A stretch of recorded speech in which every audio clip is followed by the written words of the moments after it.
Yes. Vlog on a blog. Tomorrow's news today. Get to the truth.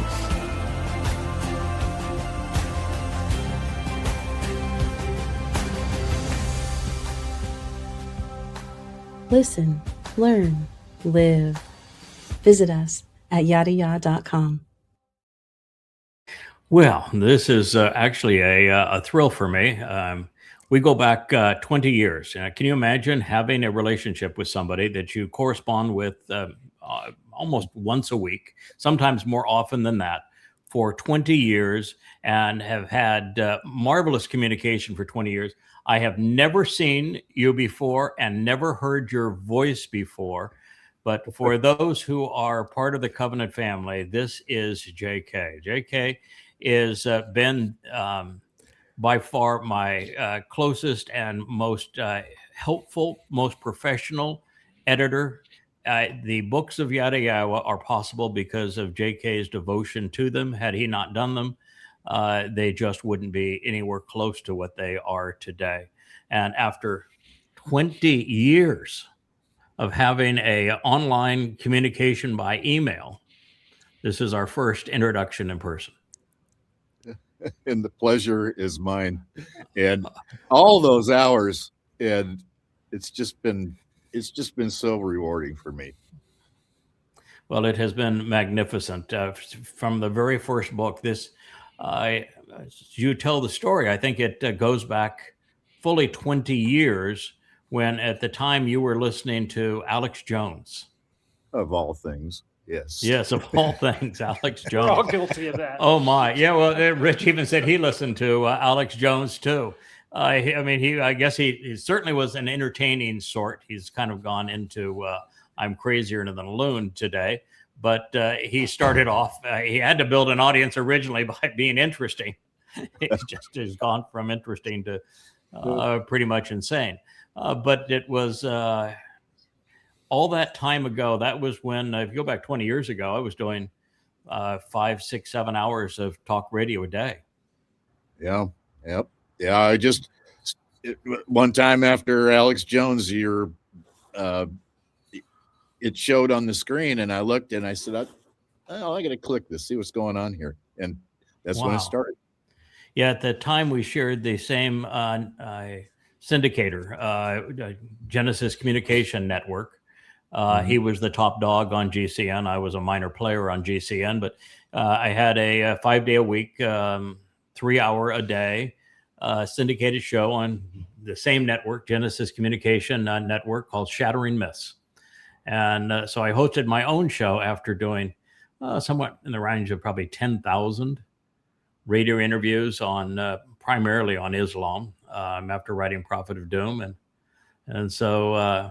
in fact, back in those days, I lost my producer, Scott, to Alex Jones. He went and after I decided I didn't really lose him, because I decided, I don't want to do this anymore. This is way too much time. I'd rather translate and write than I would do this for 15 hours a week, plus all the time to prep for that show.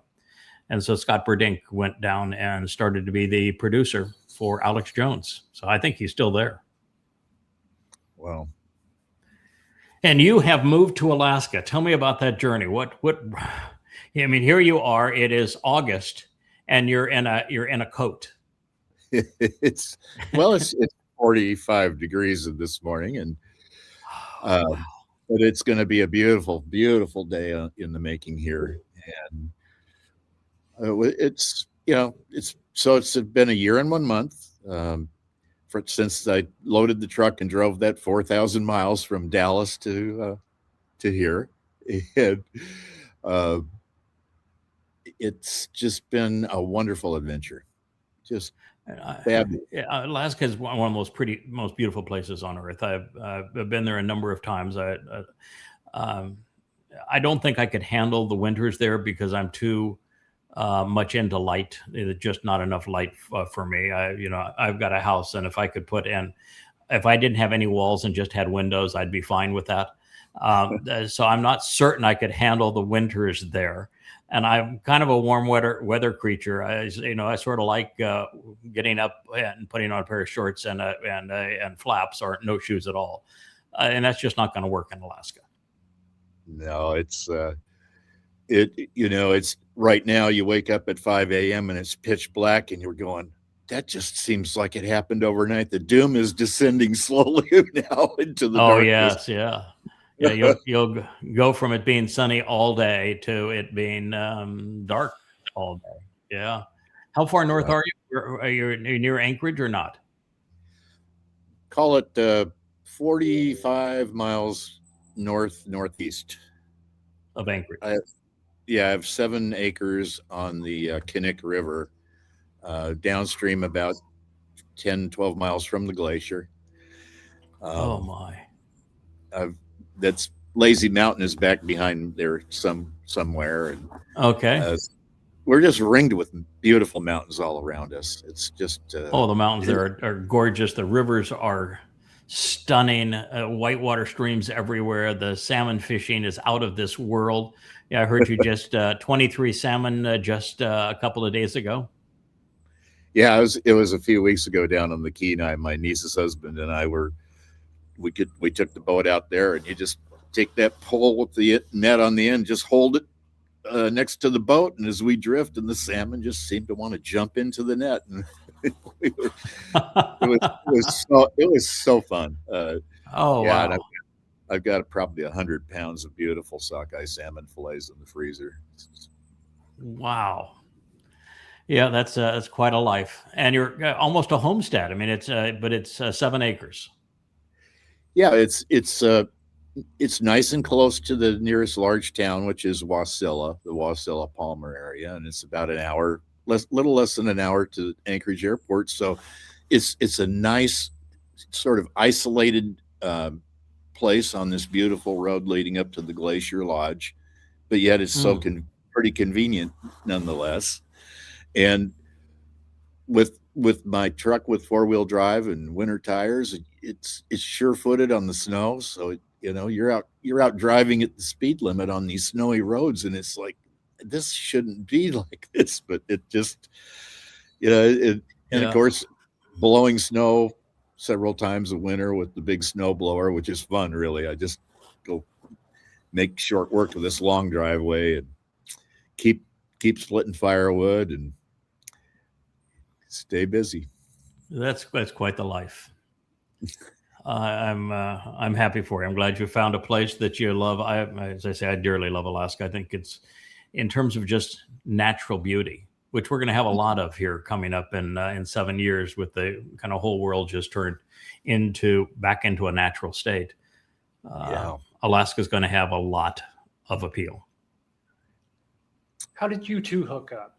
Yeah, this was 20 years ago, back in 2006, that you were listening to Alex Jones on GCN, and I was the next show up, and you clicked on it. And what was the appeal that caused you to say, well, I think I'm going to listen again or start? Well, years ago, after my parents pulled us out of parochial Catholic school, and because it was bankrupting the family, and a very spicy conversation with old Father Mulligan, who was about to lose 3 high-paying seats. My mom, I was hearing my mom's end of the conversation, and it was not pretty, and that was the end of her devotion to Catholicism. And that was Mulligan, which is a perfect name for in golf. Of course, that's when you shank a shot and you want a mulligan. That Father Mulligan, his big concern was not your soul; it was his pocketbook. Oh yeah, and so that was a big blow to me, because I knew I was going to hell, because Sister Barbara, my first grade teacher, informed us that only Catholics are going to heaven and everyone else is going to hell. So surprise, newsflash. Not so there, sweetheart. So it was probably in my late 20s or early 20s that I encountered a book called The Two Babylons, which was really yes, sure, yeah. Alexander Hislop, right? Yes, and then Yes. for a spell, I got involved. And that's a tough read. I mean, that's a really tough read.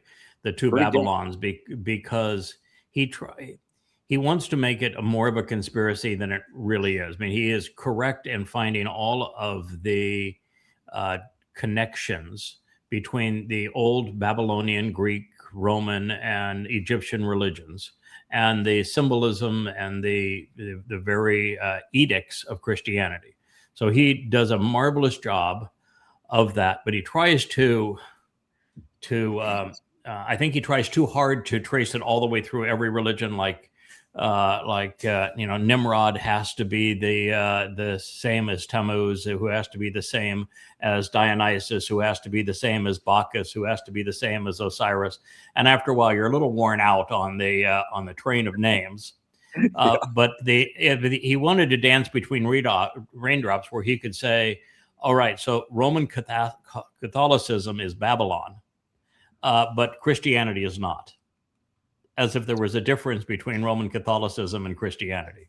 Right. Yeah. Yeah. I remember reading it, and those are my two reactions: is why are you dancing between raindrops here? It is wrong for Roman Catholicism, which means it's also wrong for the whole religion of Christianity. And I think he did push it too far. It becomes hard to read just because he wants to tie. It's like Quigley's book. I don't know if you ever read Quigley's book on conspiracy. It's about time. No, not about time, but I've forgotten the name. But it was Tragedy and Hope.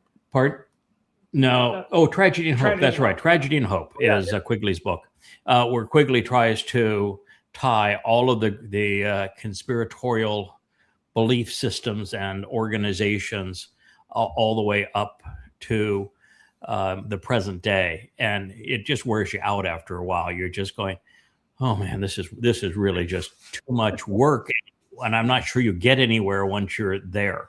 And it was that book, Tragedy and Hope, that finally just wore me down, where I said, there's just no benefit to this conspiratorial approach, because no matter how much you concentrate on it, you just can't get there from here to there without wearing yourself down.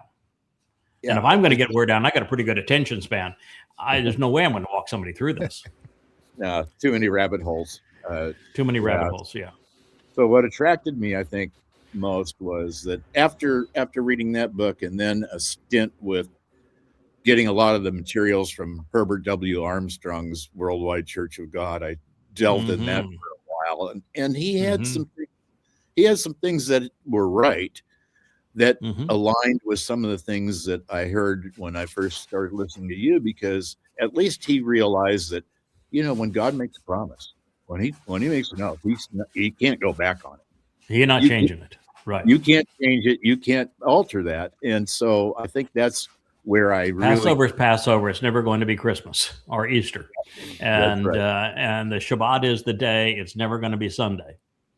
Or yes. And Yisrael are the chosen people. It's never going to be a Goyim church. Yep. And that was the hook. And I just, it all started to, it makes sense. But for all that time, it was, for me, totally cerebral.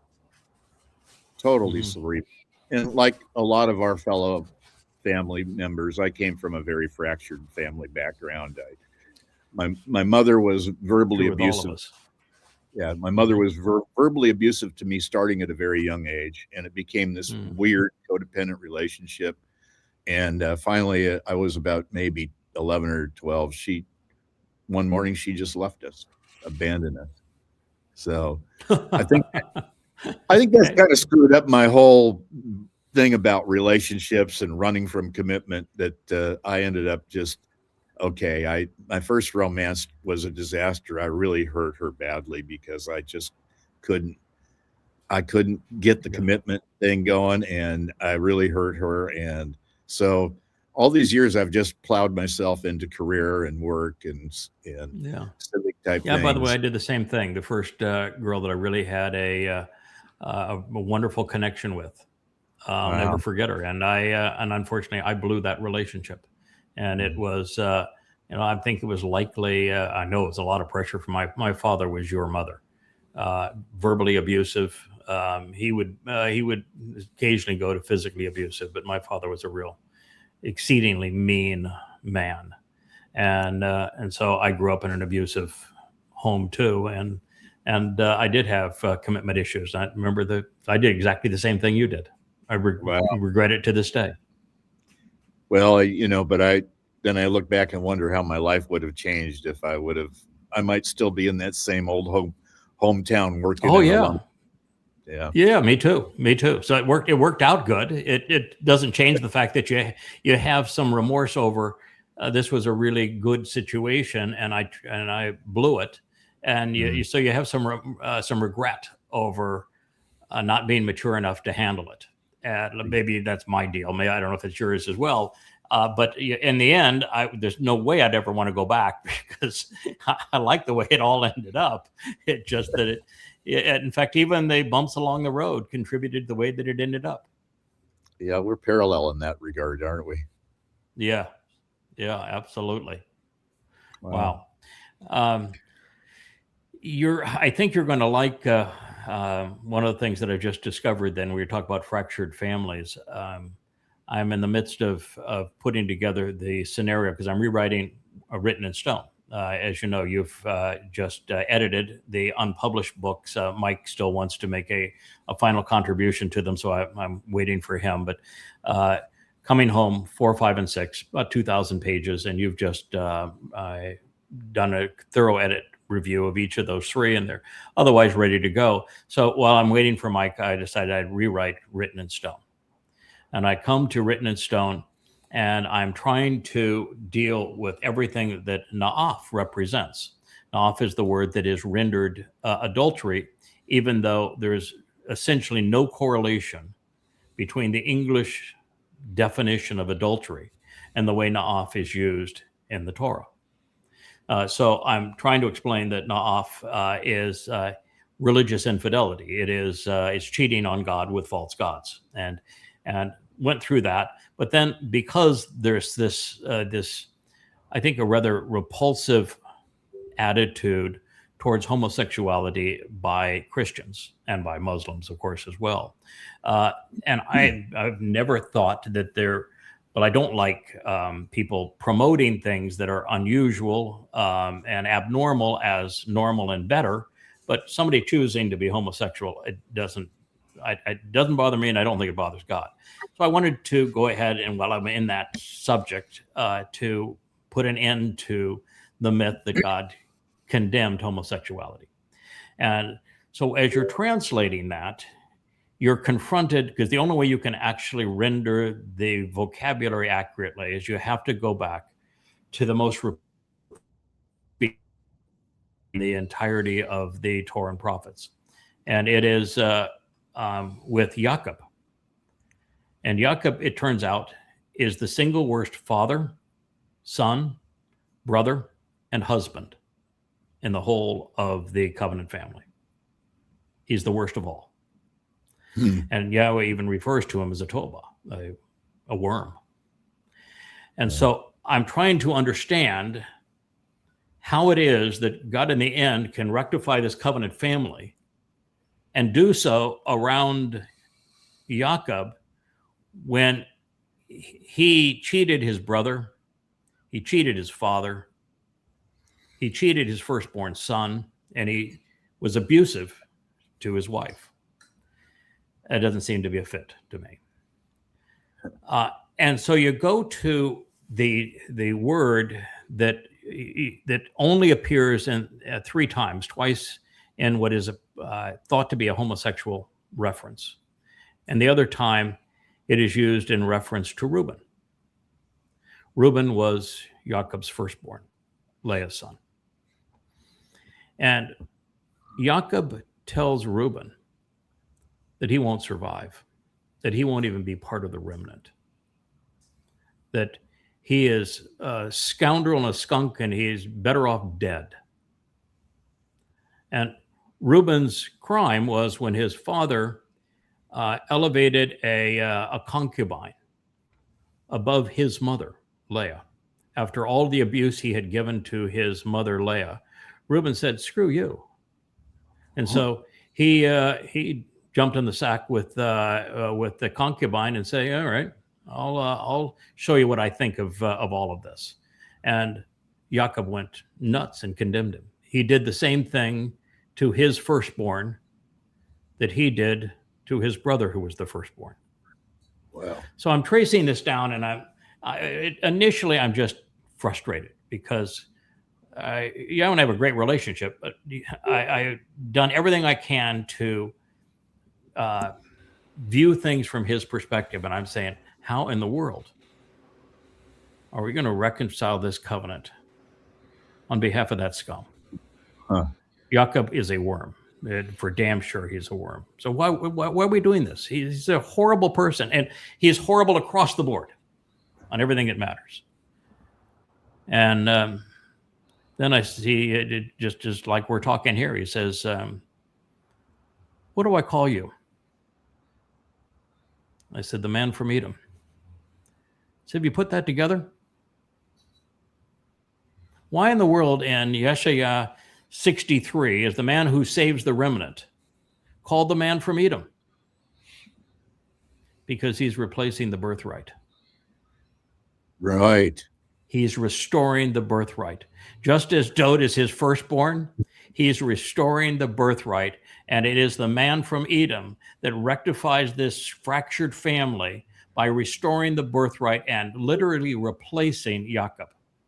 And that's why and the build up to that chapter, in the 62nd chapter, it actually calls that man from Edom Israel. He's replacing Jacob. And Jacob is called a toala, which is this worm or maggot. Guess what is thrown on the fire? And then the sacrifice of the Adam of Perah. Mm-hmm. Tola, yeah, the red Toala. worm. Yeah. It's incinerated. Wow. In other words, Jacob is done away with. He is replaced by the actual firstborn. And the family is intact again. How many more of these parallels and these? Oh, yeah, It's well, getting for an eternity, my friend. I know. Yes. For an eternity, my Yeah. friend. You know, you mentioned adultery, and I think that's one of the questions I would pose to a Christian. Why don't you go Yes. through your Bible and look at every instance where the word adultery occurs? Tell me how many times it's talking about spouses cheating on each other. Right. Mm-hmm. And the answer is almost never. The only place where it could be extrapolated is he uses a man taking another man's wife as an example, but it's only the example to say, yeah, and Israel, you are adulterous with me because you've cheated on false gods. You've cheated with false gods. That's what makes you adulterous, which is why both in Yirmiyah and in Hosea, he says, I'm writing you this letter of divorce. Yep. Yeah, it's but this tie-in with we're going to get rid of this problem of Jacob. He was stunningly deceitful to his father. His mother was stunningly deceitful. He was deceitful with his brother. He was horrible with his firstborn son, and he was an abusive husband. So God said, yeah, I got a remedy for that. I'm coming full circle. Just like we're coming back to the garden, I got a remedy for that. And it took you long enough to figure it out. It's also interesting that Edom is, we know that Abraham was renamed, right? Went from Abram to Abraham. We know that Jacob was renamed, although he retained his old name, and we don't know who actually, under what circumstances, he was given the new name of Yisrael. Yeah. Right? Which is the name that's taken from him in the end. You know who also gets a new name? Esau. Well, Esau and Edom seems to have some correlation when you say, oh, they both start with an E, but that's not true. Esau is written with the Ain, and it shares no letter in common with Edom, which is his new name. He is renamed Edom. And you know the distinction between Edom and Adam? None. None. None. Absolutely none. So it's one of just the fun things you can put together, and you see how God's puzzle comes full circle. You sent me a note a matter of weeks ago, where you were reading and editing one of the 3 Coming Home books, and it was the first time where I was now taking a step back, and I'm going to say I want to try to put this for the first time. I'm going to frame the whole story for you, and these are God's players. God's got a mother, he's got a father, he's got a son. They're woven through this story, and I want to show you from his perspective the story of the mother, the father, and the son, and how collectively they're building this covenant family for Yahweh. And you said, for the was quite an experience. You've mostly you edit for technical merit, which you're great at, but that this one was really came home. It hit you right in the heart. It was totally cerebral for all those years, and you exactly nailed it when you said that was those 3 chapters just really did bring the whole picture together for me, and it just overwhelmed me. I was like, wow, it's for the first time it was incorporating into my persona. Yes. And it was, yeah. And it was like, it's okay. You're so reluctant to rely on a relationship because you've been hurt in the past. Correct. Yes. I'm finally there's someone that is now totally reliable. Yes. And that is grounding, that's centering. It's wow. And there's so many moving parts. It just boggles my mind that in the framework of free will, this will still all work out in the end. Yes. What an amazing thing. Yeah, that's the 2 aspects of this that were revolutionary in our comprehension. It didn't change anything. It just reinforced everything. This realization that God's entire story from beginning to end revolves around a mother, father, and son. And the center of their life is the son. It's the son who's the center, but there's a mother and father to make this son, enable the son to be what he needs to be to serve alongside the creator God of the universe. And so God found souls whose characteristics enabled them to perform that role, a role that he actually at this point could not perform himself and did not want to perform himself, because that would ruin the entire purpose of creation. And was just too far removed from Adam to serve as Adam's father. And yet he wanted Adam to be his son. And so he came up with a way to make that happen that not only enables all free will to remain intact throughout time, but to guarantee that his plan for his beloved son and this covenant desire that he has, to be assured that it's going to play out on that same timeline and deliver exactly the result that he wants, how he wants it, and when he wants it. And he's going to do it through a mother and father and a son to exemplify the very covenant that he's going to create. Tell me that isn't a great story. Oh, it's a beautiful, beautiful story. And to think that we're going to be standing there watching this beautiful ceremony. Yes. Oh my goodness. Yahweh returns. His people have returned to him. His beloved son comes back. He's as brilliant as the sun. He is Elion, the all things pertaining to God in our presence. He is wed to the most beautiful woman in the world, and this family reunion, homecoming, all takes place on Yom Kippurim. But it's after the final act of sacrificial love, if you will, and support by his father on Teruah. Yeah. Mm-hmm. And maybe even a tougher blow by his mother having to be there to watch it. But that takes place on Teruah. He gets to come back on Kippurim, and then we all return to the garden and there is now a new Israel. Family is no longer fractured, and it's no longer stained by what had happened those 4,000 years ago. I'd like to ask you something. It's Sure. been on my mind. If we're created in His image, Mm-hmm. that would tell me that Yahweh enjoys the same ups and downs and discoveries, and it doesn't seem probable to me that He just one day went boom and created all this universe. If we're in His image, how many thousands of times did He bring this thing together and say, oh, that didn't quite work, I have to tweak it? And I mean, I think the first part of what you say is resonates deeply within me, because for Yahweh to have created us in His image, and we are who we are, the best of us anyway, from His perspective. He's not perfect. He doesn't want perfection, and He wants every day to be in a new adventure, which means we need to be different. We need to make every opportunity to learn, and we need to recover from our mistakes. That's why when God said, I regret creating man, He wanted to recover from that mistake. Yeah. And He didn't do it alone.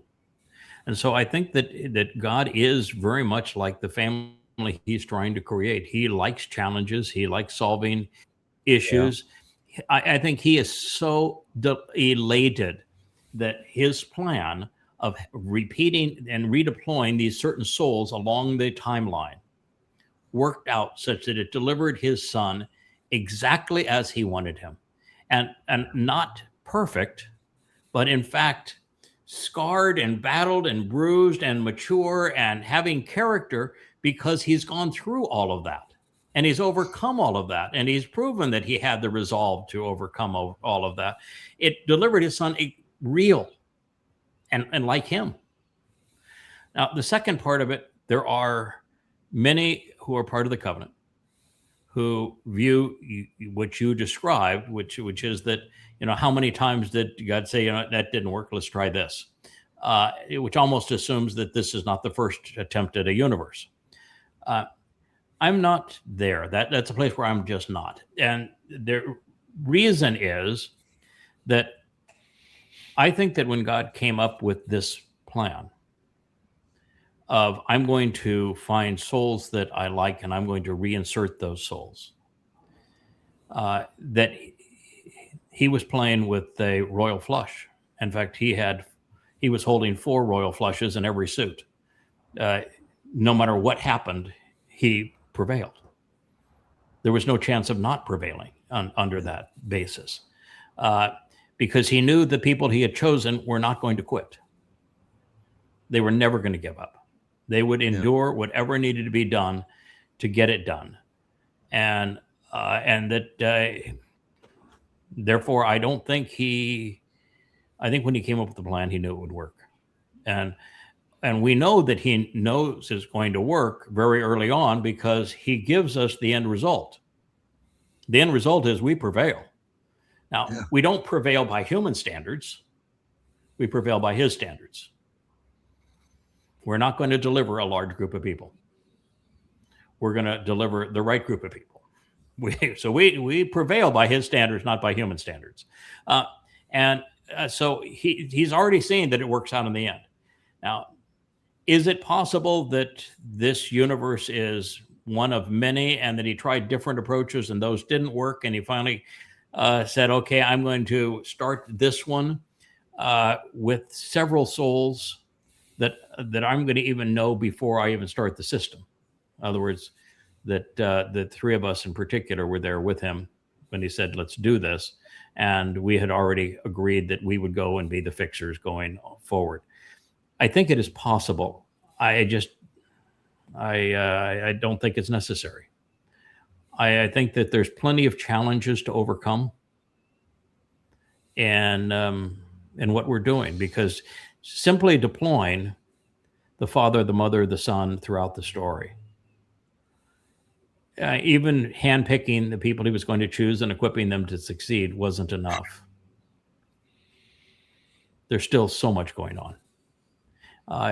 I don't think we would have the prophecies that we have about Miriam claiming that she too spoke for God against Moshe, and what that entailed, particularly with the attack on the wife first. I don't think we'd have the prophecies of there's a group that expects to be part of the Shavua harvest that's left behind and is grumbling as to why they were left behind. I don't think we would have these really detailed prophecies that describe what we come up against trying to do this job where our credibility is trying to be stolen.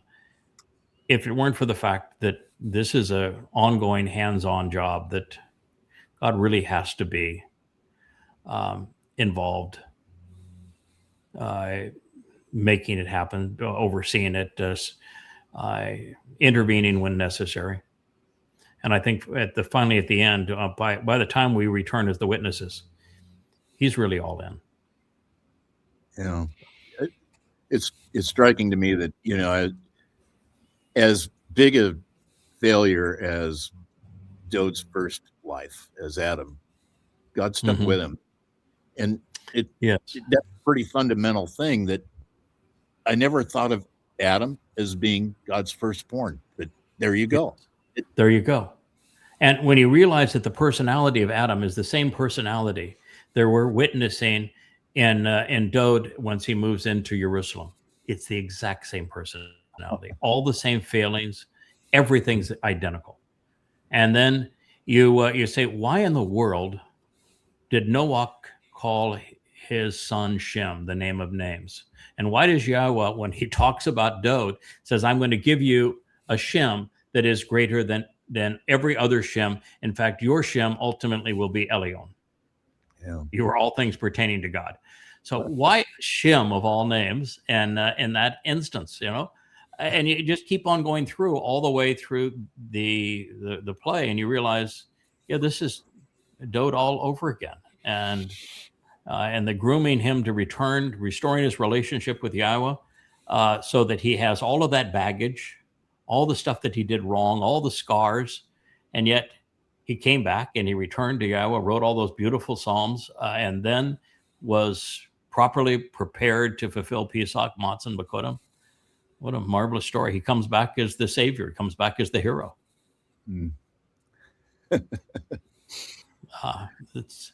It's easily the most satisfying of all of our discoveries along the way. Isn't the most important, which is we began by reestablishing, we going back 20 years ago, we reestablished Yahweh's name. I mean, that's important. First to do it in 2,500 years.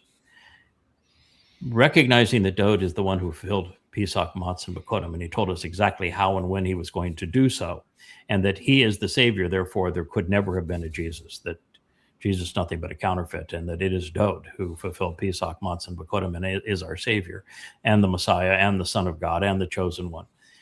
And the returning king was, I keep on calling the greatest discovery pursuant to God of all time. But it is the most satisfying.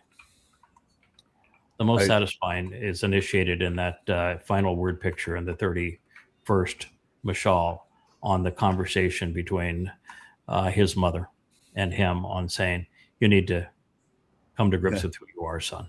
Yes. And then it's followed up by the 89th Mizmor. And then to see the results of all of that. And then to say, all right, this didn't happen just here.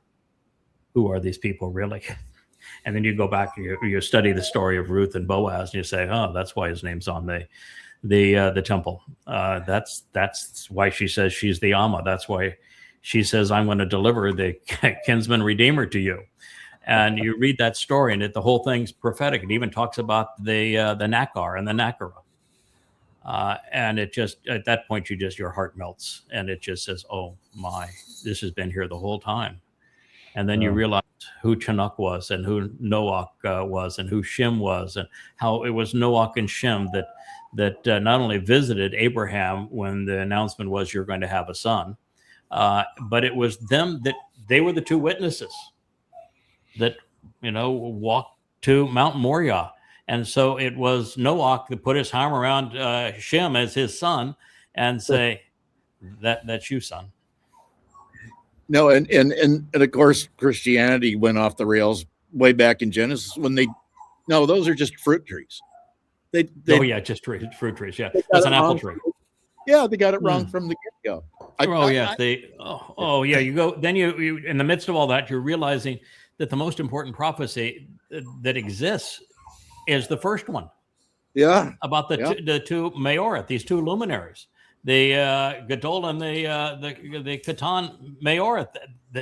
They are the whole story. They're the guys that fulfill the Moedim. And they're the guys that come through the years. They're the very demarcation of time as they're redeployed. They're the heart of this story. And then they're manifest again as those two trees. And it's Dode who fulfills Pesach that opens the door to life, and he is the tree of lives. And then you've got the tree of knowledge. And when the Choder is described, he is called the tree of knowledge. I mean, it's everything about the Choder is a tree, including he's called an Etzah Diath. And you go, oh, this was here all the time. How did we miss it? Yeah, 3,000 years that we missed it. There are frequently times when I just feel this incredible sense of empathy for what we've put Yahweh through as human beings. I know. I mean, God, as he says, I regret creating humanity. When they became many, they became evil all of the time. And yet he didn't give up on the entire human experience. Ultimately, he prevails, but not with many, just with people of his choosing. And, we get to come back to an environment that's very much like you're in there, probably a little warmer, it's going to be beautiful. It's going to bring us full circle back into the garden. Relationship restored. It's going to be 78 degrees every day here. Okay, a little warm. See, 78, we'd freeze to death. I would need your parka if it went to 78 degrees here. I think the coldest I've ever experienced since I've been here in the 9 years, one day it dipped down to 74 degrees. And I thought we were going to freeze. Oh my! And no more mosquitoes in Alaska. Okay, we're banning mosquitoes from the world. That is an absolute must. I do not like skeeters. They are not my friend. But otherwise, Alaska's a pretty spectacular place, my friend.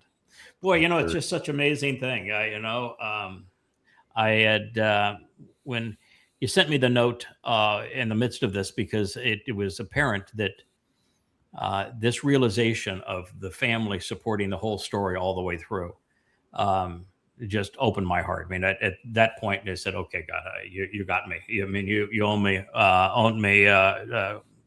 hook, line, and sinker, or in your case, fishnet." I get it. I get it. This is exactly what we're doing here. We'll get her done. I'm in 100%. But it was so reassuring, so warming, so comforting. And then when you wrote your note, it said, "Oh, well, we've been together a long time." It hit you the same way. Oh yeah, and 3,000 years of darkness. It had to be that way. It just had to be that way. And that we have 6,000. Yeah, that 6,000 years from Yahweh's point of view was a blink of an eye, though. Oh sure. For us, it didn't. I don't think it had a lot of work for us, but blink of an eye.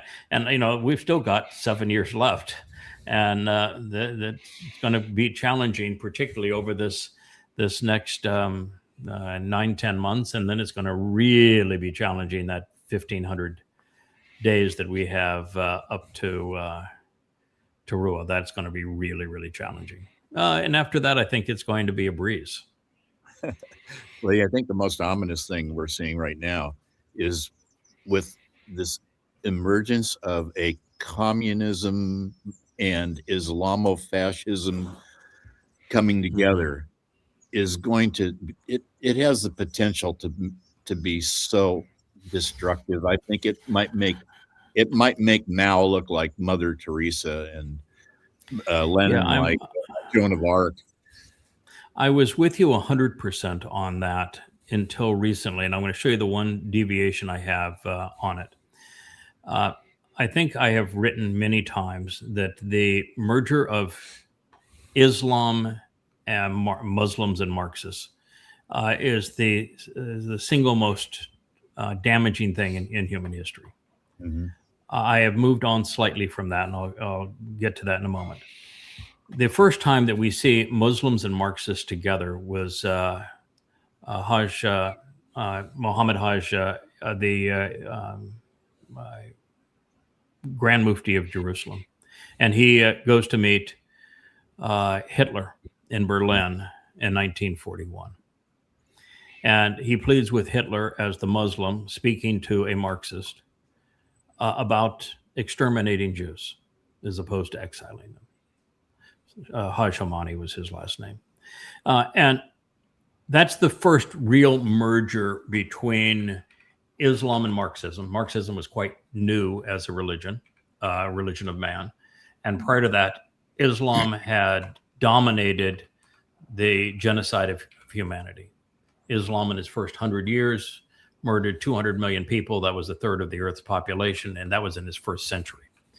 And it remained 100% the most barbarian, aggressive, vicious religion humans had ever known for its first 1,000 years. It never stopped conquest, and its conquests were brutal, and they did not want you to convert. They had no interest in anybody converting. In the first 100 years, there was no conversion at all. They didn't even have a Quran. All they wanted is to rape the women, to enslave the children, and to plunder the whatever they could steal. And so for 100 years, it was nothing but a bloodbath and thievery. And for 1,000 years thereafter, it was conquering the world for Allah. But again, conversion meant nothing to them. They were robbers. And so nothing compares to Islam in terms of the death toll and the destruction it has had on humanity. And now it's 2 billion people. But there's also very close to 2 billion Marxists in the world today. And in America and in Europe, universities have indoctrinated in 2 generations to be Marxists. And it is a completely failed system. Marxism has never worked. It will never work. And it is disastrous. It robs people of their freedoms, and it robs people of their initiative and their productivity. It destroys economies. There's just nothing worse than Marxism. And if you look at Marxism over the last 100 years, it's the leading cause of death. Nearly 200 million people have died because of Marxism since it was invented 100 years ago. And so the blend between these two is the thing that I said was the single most damaging thing to humanity. And I was close, and I still see it as being very damaging, but I think there is something more damaging still. Trump and the MAGAs. I think when Donald Trump went from being a narcissist and a psychopath to being Satan incarnate, when he was up against it and knew he was going to be imprisoned and bankrupt after losing that last election and then losing every trial, he made a deal with the devil. He became Satan incarnate. He's the person the prophets have spoken of. He's the great betrayer of Israel. He is Rahab. And he is so destructive. He's going to be worse than Mao and Hitler and Stalin combined. Yeah. I think that MAGA and Trump, I think, are even more dangerous than the blend between Marxists and Muslims. But the combination of them, there is no hope for humanity. They're going to resolve these problems.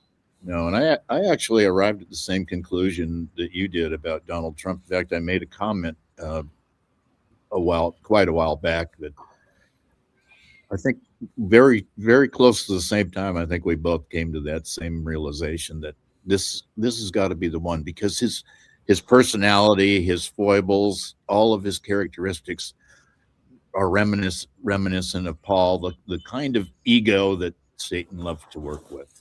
He has the perfect ego, the perfect level of irrationality, the sexual perversion, no respect for life. He is Muhammad. He is Paul. And so, since we knew that Muhammad and Paul were demon possessed, and they were very open about it, and we know we had a mirror we could look at their set them up with this magnifying glass and examine their lives, then what we saw was Donald Trump. And then you read all of the descriptors that were used by the prophets, and they described Donald Trump. Every single one of them is Donald Trump. But the way that I originally came to recognize it was Trump is that we have known, JK, for a very long time that Yahowah has set the pieces in place relative to our time, where he is the one who made it clear that the time of trouble would begin on Shabuah, and that commiserate with that, within a year of that time, there would be a forfeiture of Israel to the extent that she is vulnerable and open to destroy, and that the country most responsible for betraying Israel was described as the United States in the 18th chapter of Yahowah.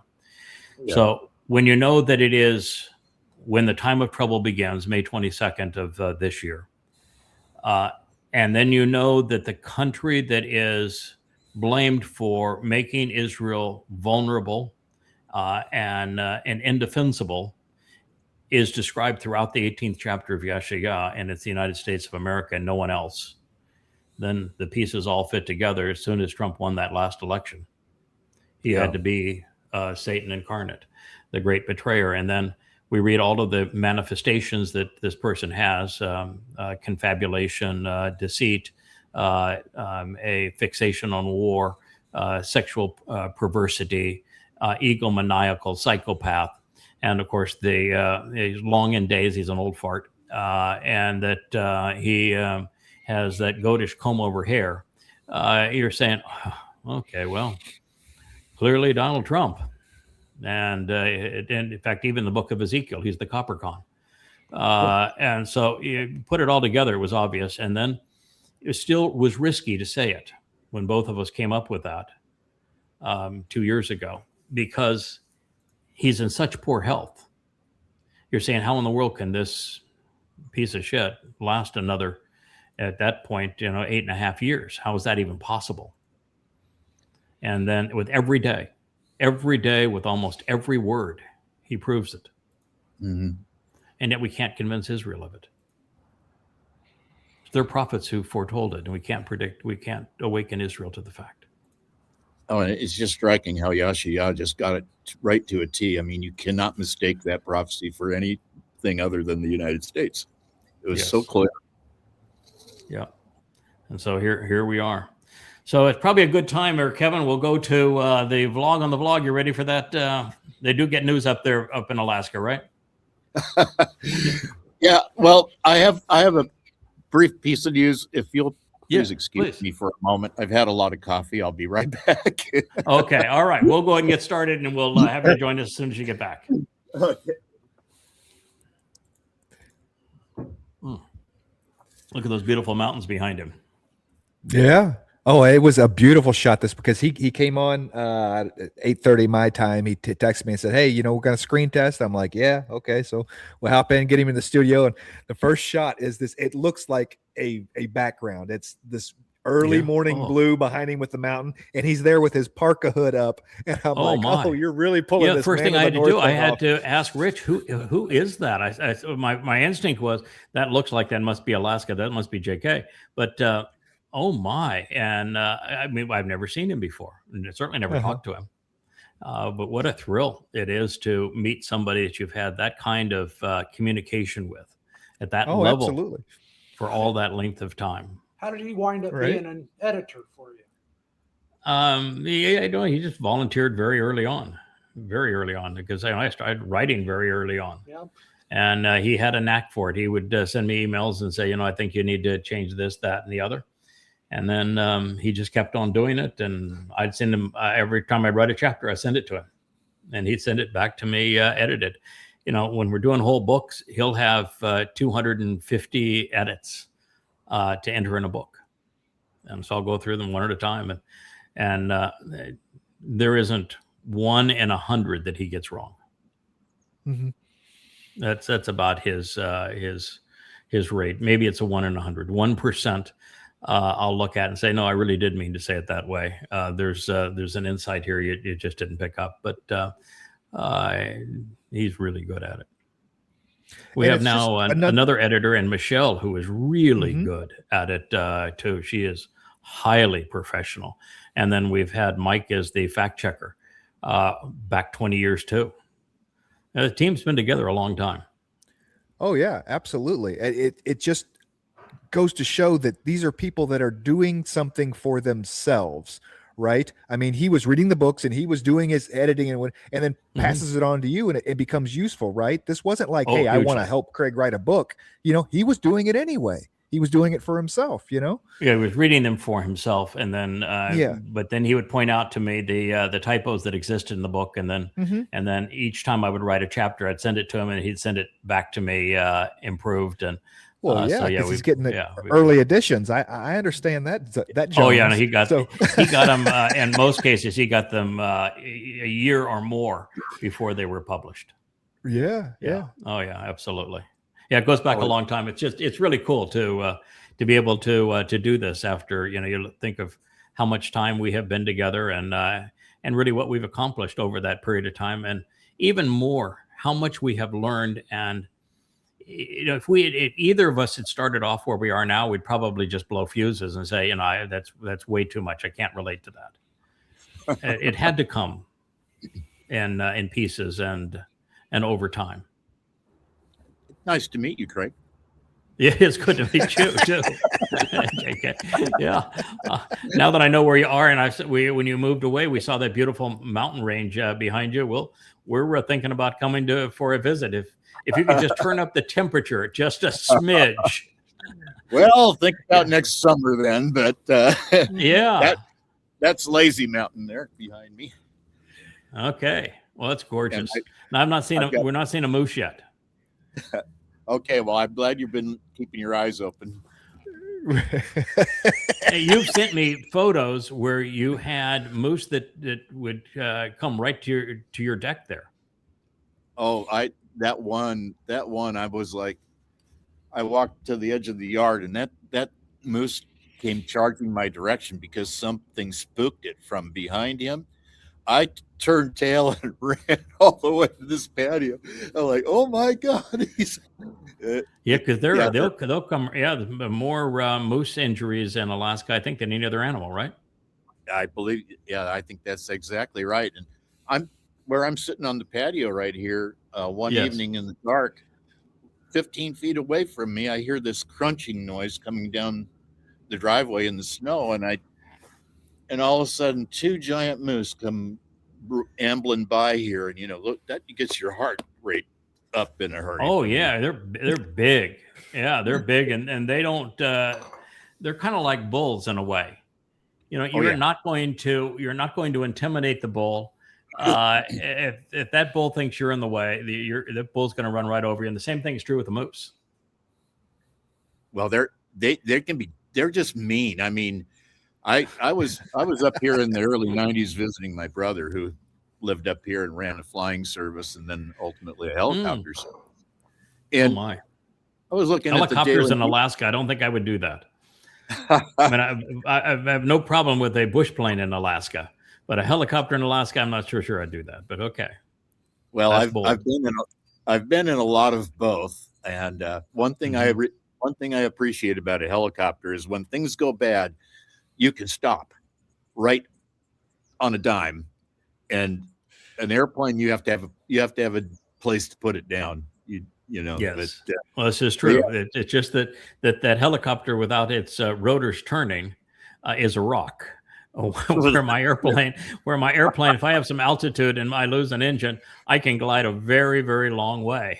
When rocks fall out of the sky, the time that it takes to go from maximum terminal velocity to stop is a fraction of a second, and that hurts a lot. That's called a lot of G's.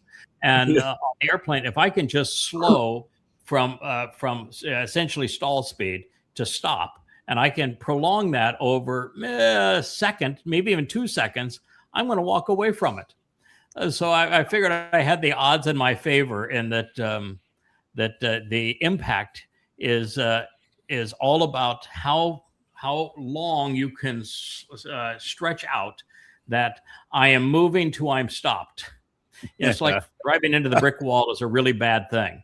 But driving into, off into a meadow is not such a bad thing. It takes you a lot longer to stop. Well, That's the deal with an airplane. Oh, I was so envious of you, though. I wanted to ride in that TBM of yours so bad. Oh my! I wore the my Pilatus like it was a second skin, because I flew it so long and into so many different places, and that airplane was so capable. But it's a big, heavy airplane. And when I sold the Pilatus, then I went to a citation jet and got type rated. Wow. So I was single pilot rated in a citation jet. But that is really not flying anymore. That's managing systems. You don't get in a jet. You don't get in a jet and fly it, and you don't get in a jet and you're not flying the jet and say, "Oh, I think I want to land now." Everything is planned and calculated out, and all you're really doing is managing systems.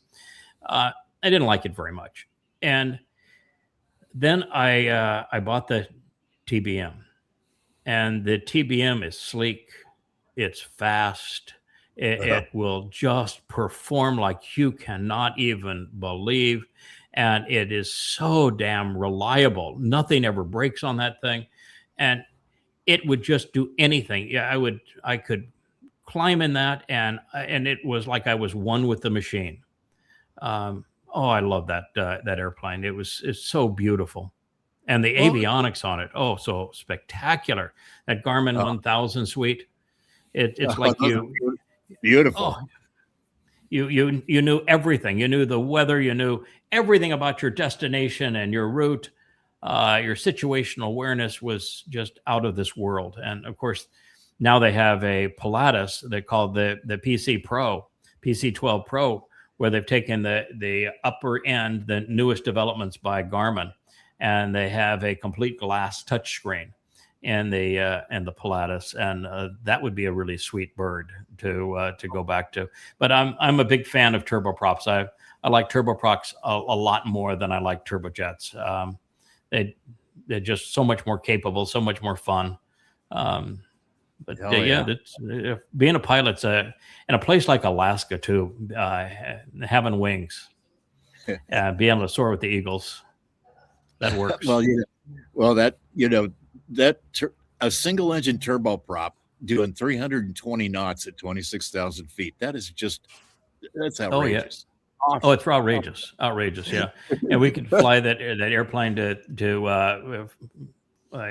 30,000 with a very low cabin, and it cruise at 325 knots, and just spectacular performance. And it was about the cost of driving a car.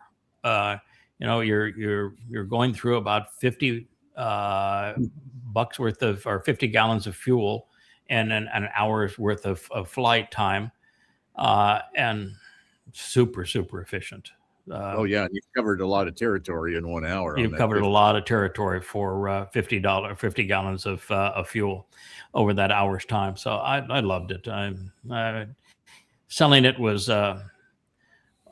took part of me away. The difference was when I sold Cara, the yacht. Well, I loved it, and it was wonderful for Leigh and I, and we cruised this part of the world in it and lived in it, and just loved every moment of it, and restoring it and the like. Once I moved into the house and we were devoted to what we were doing, I didn't have the time to manage it, and it became this exceedingly expensive thing to keep up.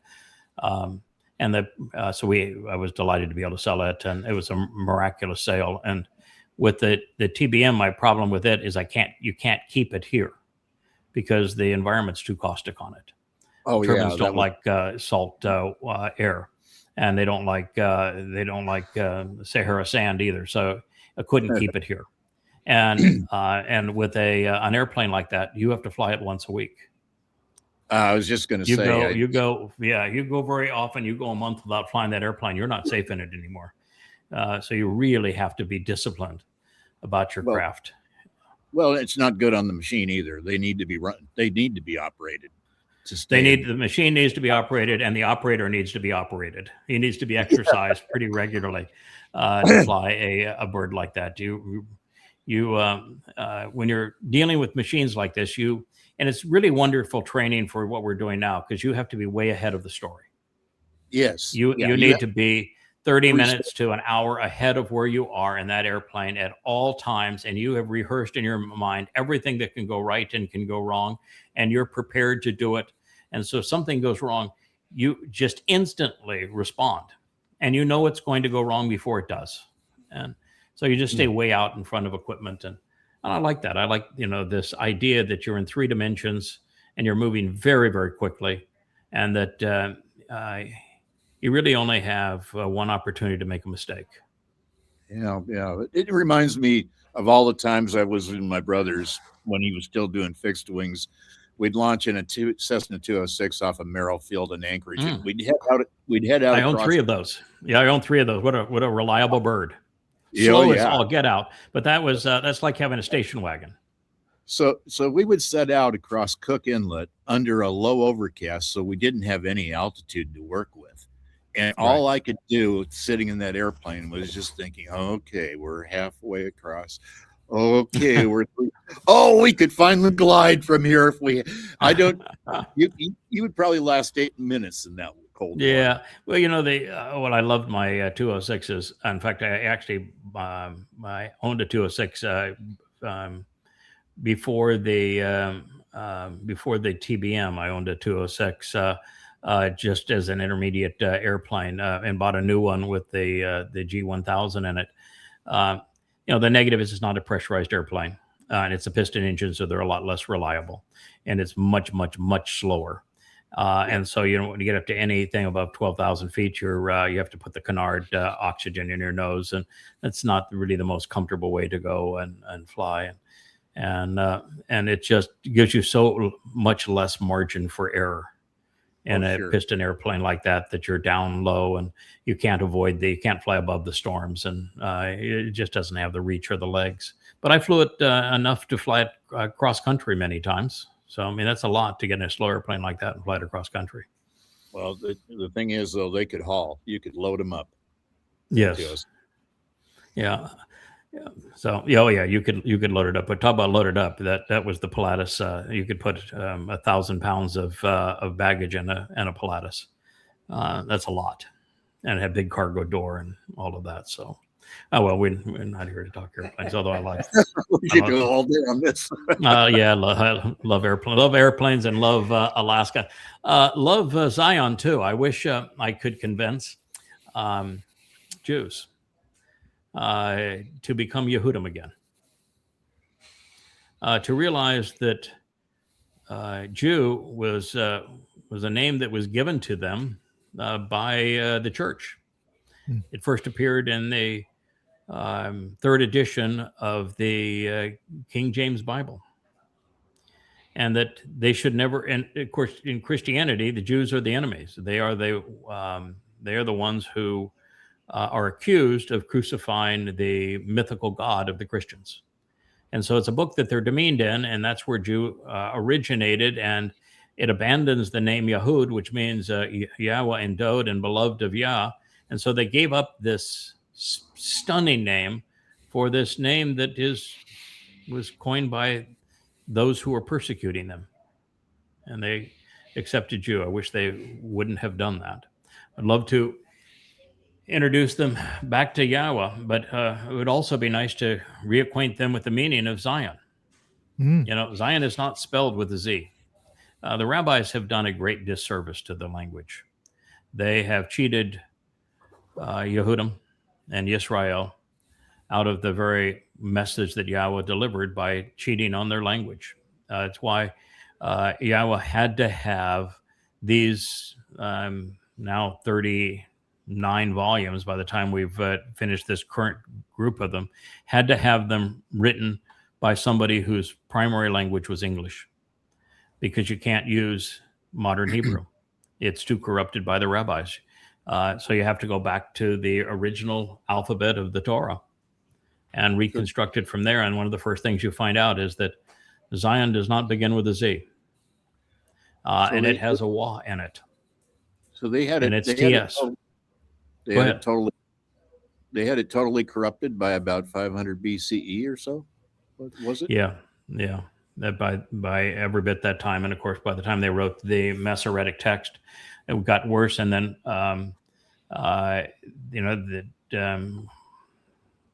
thereafter, they wrote Yahweh out of their religion, out of their name, out of their lives, and out of His book, and almost every word of consequence in the Torah, prophets, and Psalms, they have improperly scribed. I mean, it's like God uses the Tasday, the TS, and they chose the Z.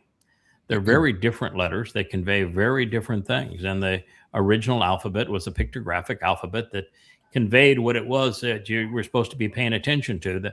That TS, for example, is a person that's sitting in a prone position like I would sit here if I was holding a book.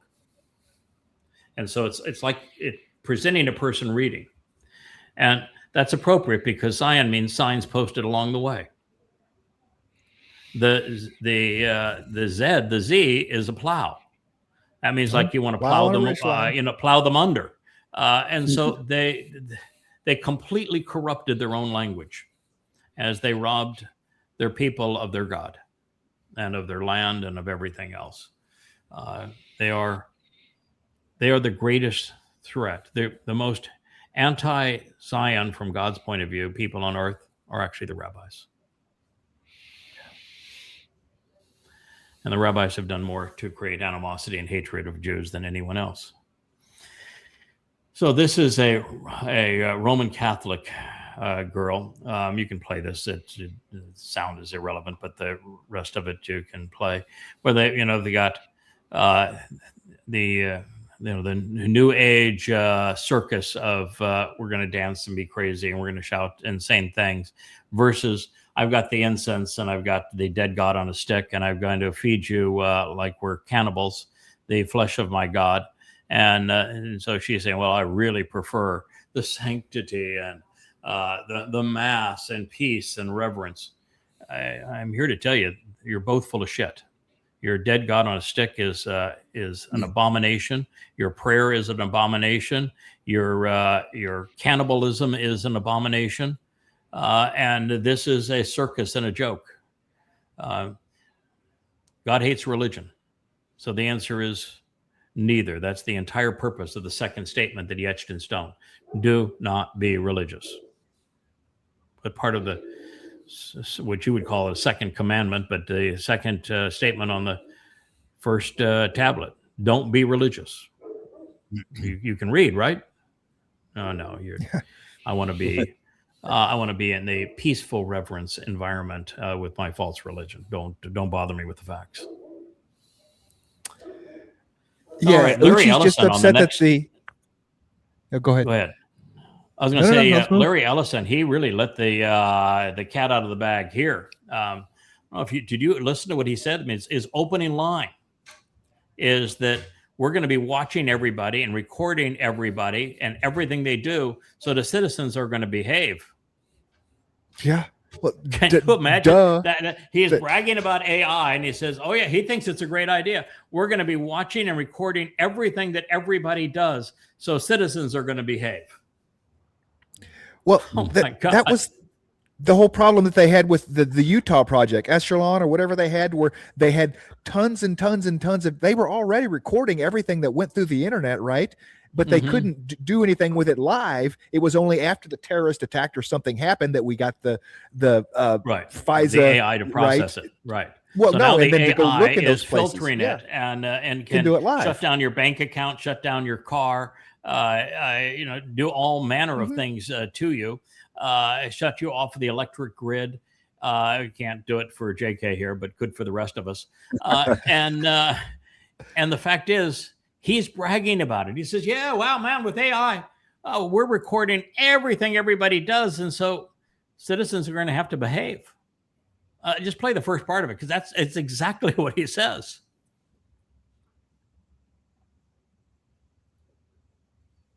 We're not hearing a thing. No audio. No Watch, audio there.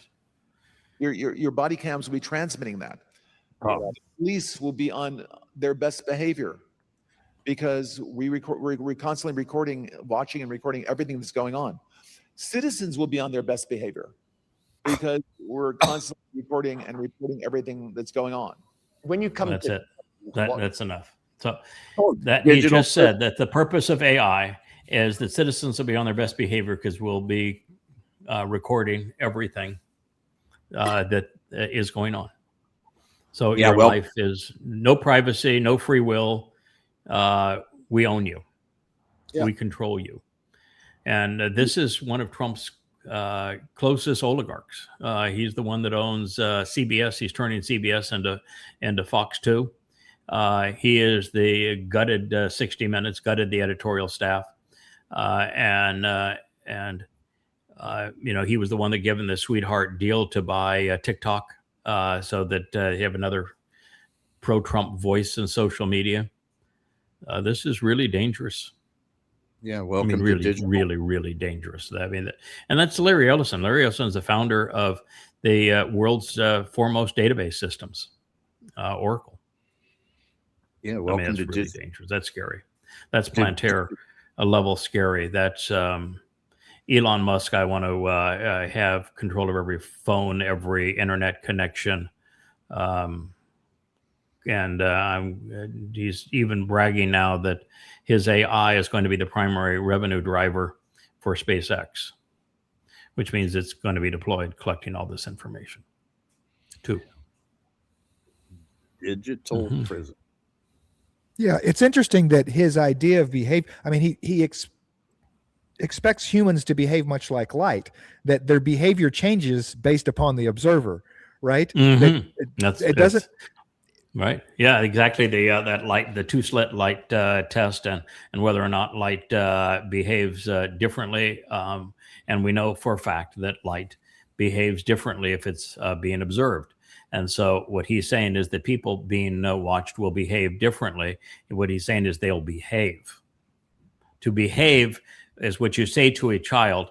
Behave, Yes, which yeah. means you will do what I tell you to do. That is the context of that verb behave, is that citizens will behave because I'm watching them.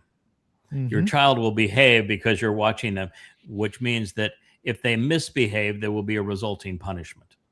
Oh, that's definitely the next line. I mean, if you That can't is the follow next that, line. follow that through, then yeah. You don't even have to go to the next line, and you know this is really screwed up evil. Mm-hmm. Wow. Good time to be in Alaska. Good time to be on an island in the middle of the Pacific. So here Yes. they're saying that in Capernaum, next to a synagogue. Now, if it's next to a synagogue, what in the hell are you claiming that you can have a Christian church if your boys are preaching in a synagogue? But nevertheless, they forget the fact that it was a synagogue. And of course, the Jews can't get over the fact that synagogue isn't even a Hebrew word. So how could you have something that pertains to Yahweh and you're using a Greek word, and then you pretend that Maccabees was to overthrow the Greek influence when in fact it had nothing to do with that at all, because you're even calling your religious building a synagogue, which is a Greek word. This is really embarrassing to Judaism. It's really embarrassing, of course, to Christianity. And they're going to say that Peter, and there was no Peter at the time, that his mother-in-law's house, that Jesus, who never existed, stayed there, a Bible, which doesn't exist either, and he healed Peter's mother-in-law in this dwelling. And you just go, how could you be that desperate? My point is that you don't have a single contemporaneous eyewitness account, and that the closest of your presentations of your four gospels, the earliest was written in 75 CE. And this was not by an eyewitness, not by somebody who was even close to being an eyewitness, and written under Paul's influence. And the second one copied him and wrote around 80 CE, and the next two were written around 100 CE. And could not have been by eyewitnesses. They couldn't have lived that long. You've got nothing, and you have no independent correlation of any of this. And you've got a book that you call a Bible, which is based on the Hebrew Babel, which means to confuse and confound by intermixing. It's so pathetic, so desperate. There are several posts here that I posted that, Dolly Parton, sweet soul. I mean, how could you not like Dolly Parton? She's a nice lady. She did wonderful things for kids, and her literacy program was just marvelous, and a sweet personality. But they're all presenting her as in heaven, and you want to say, no, that is one of the great crimes ever perpetrated on humanity. Christianity robbed this sweet lady of her soul, and they lied to her. And so here is a genuinely nice person that was deprived of her soul because of the lies of Christianity. And of course, the Christians have a absolute conniption fit. One who said back, you're delusional and stupid. Oh, okay, well, why don't you read the 5 volumes of Christianity and you get back to me, pal. Right. I know your religion a billion times better than you know your religion.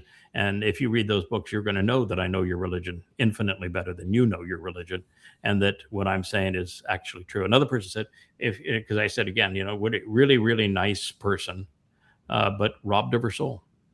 And she wrote back, can't you say something nice? If you don't have something nice to say.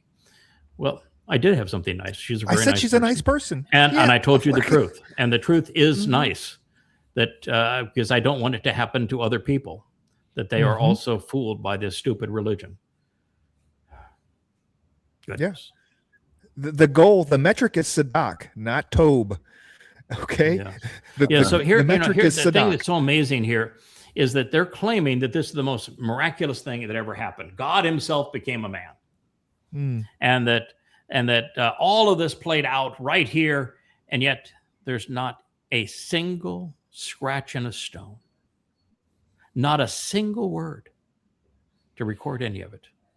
I mean, how in the world are you going to believe this story of God himself entered the world as a person and preached all of this stuff, and there's not a single word scribed, not a chisel stone on a rock, nothing for the next 40 years. And when we finally find something that's over in Alexandria,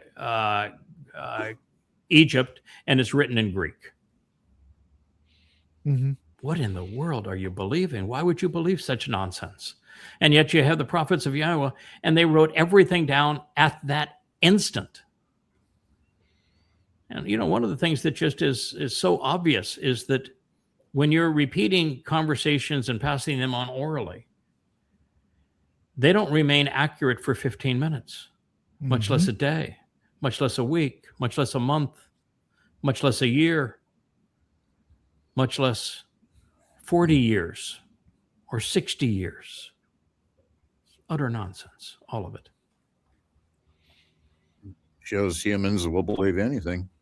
They will believe anything. The faithful will believe anything, and evidence and reason mean nothing to them. So, if you could say a few words to Benjamin Netanyahu, what would you say? I'm sending you to hell for destroying Israel. How about that? I'm sending you to hell for destroying Israel, and I will. You can count on it. You betrayed your people for your own ego. You isolated your people.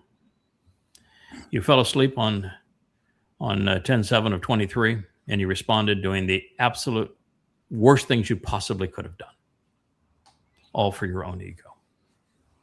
And then you attacked Iran not once but twice in a war that can never be ended. Well, not until we end it in on Teruah of 33, but that has nothing to do with you. Yeah, you destroyed Israel and the world, standing in the world, and then you made Israel a vassal state of Satan with Donald Trump. Congratulations. I'm sending you to hell for destroying Israel. That's what I will tell him.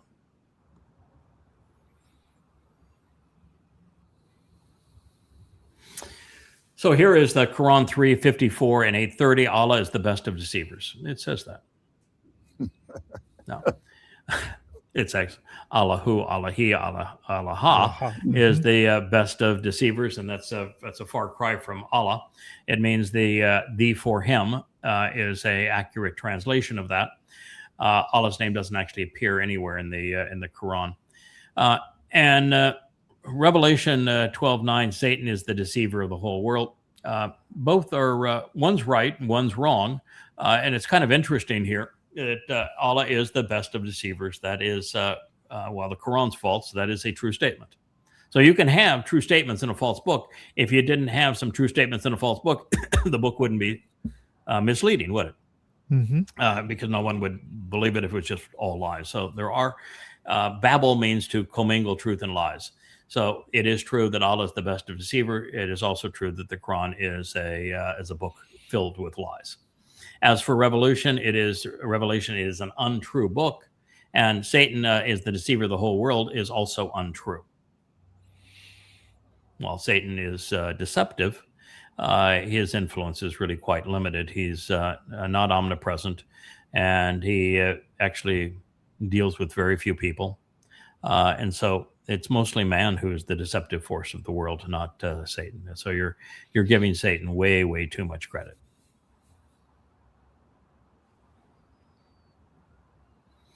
This is something that is debated all the way through. I must have 10 posts on this as to what happened. And there are really only two options. So you had Ratcliffe, the CIA director, the head of the scummiest organization on earth. I'm sorry if you're a CIA fan, but the CIA, I think, is the root of all evil in the United States. I think it's the single biggest cancerous sore that is in the Western world. And the proof is ubiquitous, by the way. He hops on a plane, and it's not not normal. And you don't fly in. This plane has no windows other than the cockpit. There were 8 to 10 of these in St. Croix Airport. They have no tail numbers on them. When Trump was planning on kidnapping Maduro. So these are all spook planes, U.S. Air Force spook planes. This is the Globe Master. This is not a airplane that any human being is going to say, good, fly me into Moscow. I think I want to fly in a Globemaster. And that's a cargo plane that moves war equipment. So the very fact that that's the airplane tells you there's something really strange going on. The fact that after all these 5 or 6 meetings between the real estate developer and the golf buddy, Kirshner and Witkoff, that they're not sent and they're not even on the ride. I'm sending the head of the CIA and to meet with Russia tells you a lot. Now, Trump didn't bother to say, this is why I'm sending him. So I think there's only 2 explanations as to why he went, and you can pick which one you think is true. The Wall Street Journal is reporting that he went because Russia is planning a large mobilization, has finally had it with Europe, particularly the UK, and with Finland, and has had it with Ukraine, and they're just done with the whole thing. And the mobilization is to overwhelm the Ukraine while also holding Finland and the UK accountable for killing Russians. And so the Wall Street Journal says, well, he went there to plead for peace and tell Putin, don't do this thing. And even though the new Prime Minister of the UK just announced, yes, we did send that Storm Shadow missile into Russia. We gave the coordinates, we provided them, we gave them the plans to build more of them. Yeah, we're all over this. That, okay, just because he said that doesn't mean you need to go and bomb the UK. So that's the Wall Street Journal's point of view, that is trying to de-escalate what is an escalating situation in Ukraine. I don't buy it. No. I don't buy it for several reasons. One is that Trump's bored to all over the Ukraine. He has no interest at all in the Ukraine. Is not on his radar, because Americans are fixated on Iran and the destruction of the Iran war, and the midterms are approaching, and all he cares about is the Iran war. He is not interested. In fact, he even said the Ukraine war is not our deal. We have this big ocean between us. So he's not interested, doesn't care. And he certainly doesn't care about the UK. And he knows that the likelihood of influencing Putin to stop a war that America started is zero. And that there will be no diplomacy here because, well, nobody can be trusted on the European side and the American side. So I think the odds of that are really slim. I think that might be a cover story, but I don't think it's possible. So what do you think it might be, JK? Why would he go if it's not because of the buildup for this next phase of this war, which, by the way, I think is also problematic, because you don't start a major campaign in the third week of August in a country whereby mid-September winter is beginning to set in, and there's no mobility in that country. And in 4 weeks, there will be no mobility in Ukraine. It will be nothing but a marshy swamp, cold marshy swamp. So I don't think that's credible. I mean, I recognize that Russia has to speed up its attempt to seal off the ethnic oblasts, ethnic Russian oblasts. I know they're going to probably go to the Dnieper River, and they'll take Odessa. I think that's relatively certain, and that they have sealed off all access to the country, so Ukraine can't send things out and can't bring things in. And I know they want to teach Europe a lesson, but there's only so much that any nation can do at one time. You get overextended and you fail at everything. And so, it's one thing. I'm pushing westward to the Dnieper River and making progress in that regard. I'm making progress on taking Odessa. I'm making progress at isolating Ukraine from resupply. And I'm making progress in destroying Kiev's infrastructure so that they don't have the will to fight. And I'm making progress with an economy that is being sanctioned in every which way. But to that, you're expecting me now to come down from the north to have a northern buffer. You're expecting me to move into Kiev. You're expecting me to have a mass mobilization of Russian military, and you're expecting me to take the battle to Finland and the Baltic countries, while also bombing the UK and engaging even more directly NATO. And you think I'm going to add all of that to this? You think you're going to play me to the point where I'm so thin that I can't support anything that we're doing. I don't see Putin that foolish, and I don't think that's the scenario. That's my analysis. But there's another reason. Got a guess, JK? I'm really at a loss. Maybe it has something to do with potential nuclear involvement. I Nope. don't know. No, I don't think so. I don't think it's nuclear involvement either. You're going to play the Senator Graham approach. I don't know much about that national security stuff. But my daddy, he was in the military, so I like the military. I don't know if you saw that, and she won the primary. That just shows you how stupid Republicans have become. She won the primary. A senator won the primary, who in a debate said, I don't know anything about national security. Anyway, okay. What happened the day before he left? What happened the day before Ratcliffe, the CIA, was dispatched to Russia? Trump's announced D-Day economically. Secondary sanctions on Iran. You can't put more sanctions on Iran. So now the D-Day solution is mission isolation. And he's calling it the D-Day plan, where any country that does business with Iran will face major economic sanctions by the United States. So he says that 5 minutes later, Z came back directly and said, hell, screw yourself. First of all, we disagree with what you're doing. What you're doing is wrong. And we are not going to back away from our financial dealings with Iran. And oh, by the way, you have no influence over China. You've tried economic war against China 4 or 5 times, and each time you get your head headed to you. So just shut up. No. And they're the largest trading party with Iran. Number 2 is Russia. So I think he went to Russia to say, help us get the Strait of Hormuz open, back off of your support for Iran, and work with us on this, and we'll relieve some sanctions. And if you don't want to work with us on it, then we're going to impose more secondary sanctions on you and your banks and all your financial institutions. I think that's what he did. And I think the moment that he said, or this is what we're going to do, I think Russia said, you can leave now. Now, if it were me, and I had that report given to me that he was there and that's what he was saying, if I were Putin, I'd have walked into that room. He would have stood up and I would have said, stay standing.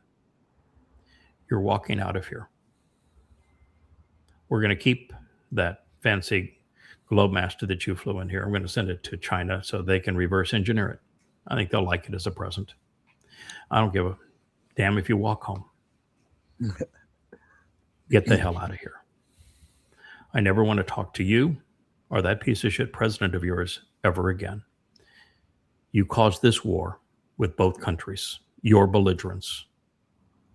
And you want us, after you've sanctioned us, to help you with your sanctions on Iran? Are you out of your ever-loving mind? Get the hell out of here. You're nothing but a lying menace. And by the way, you're walking. Get started. Same day, Lavrov had to meet with the top diplomat of the Roman Catholic Church. Now, I think I would have followed this meeting. I'd have gone there. I said, back in the 1930s, you sided with the Nazis. 25 million Russians died because of what you did.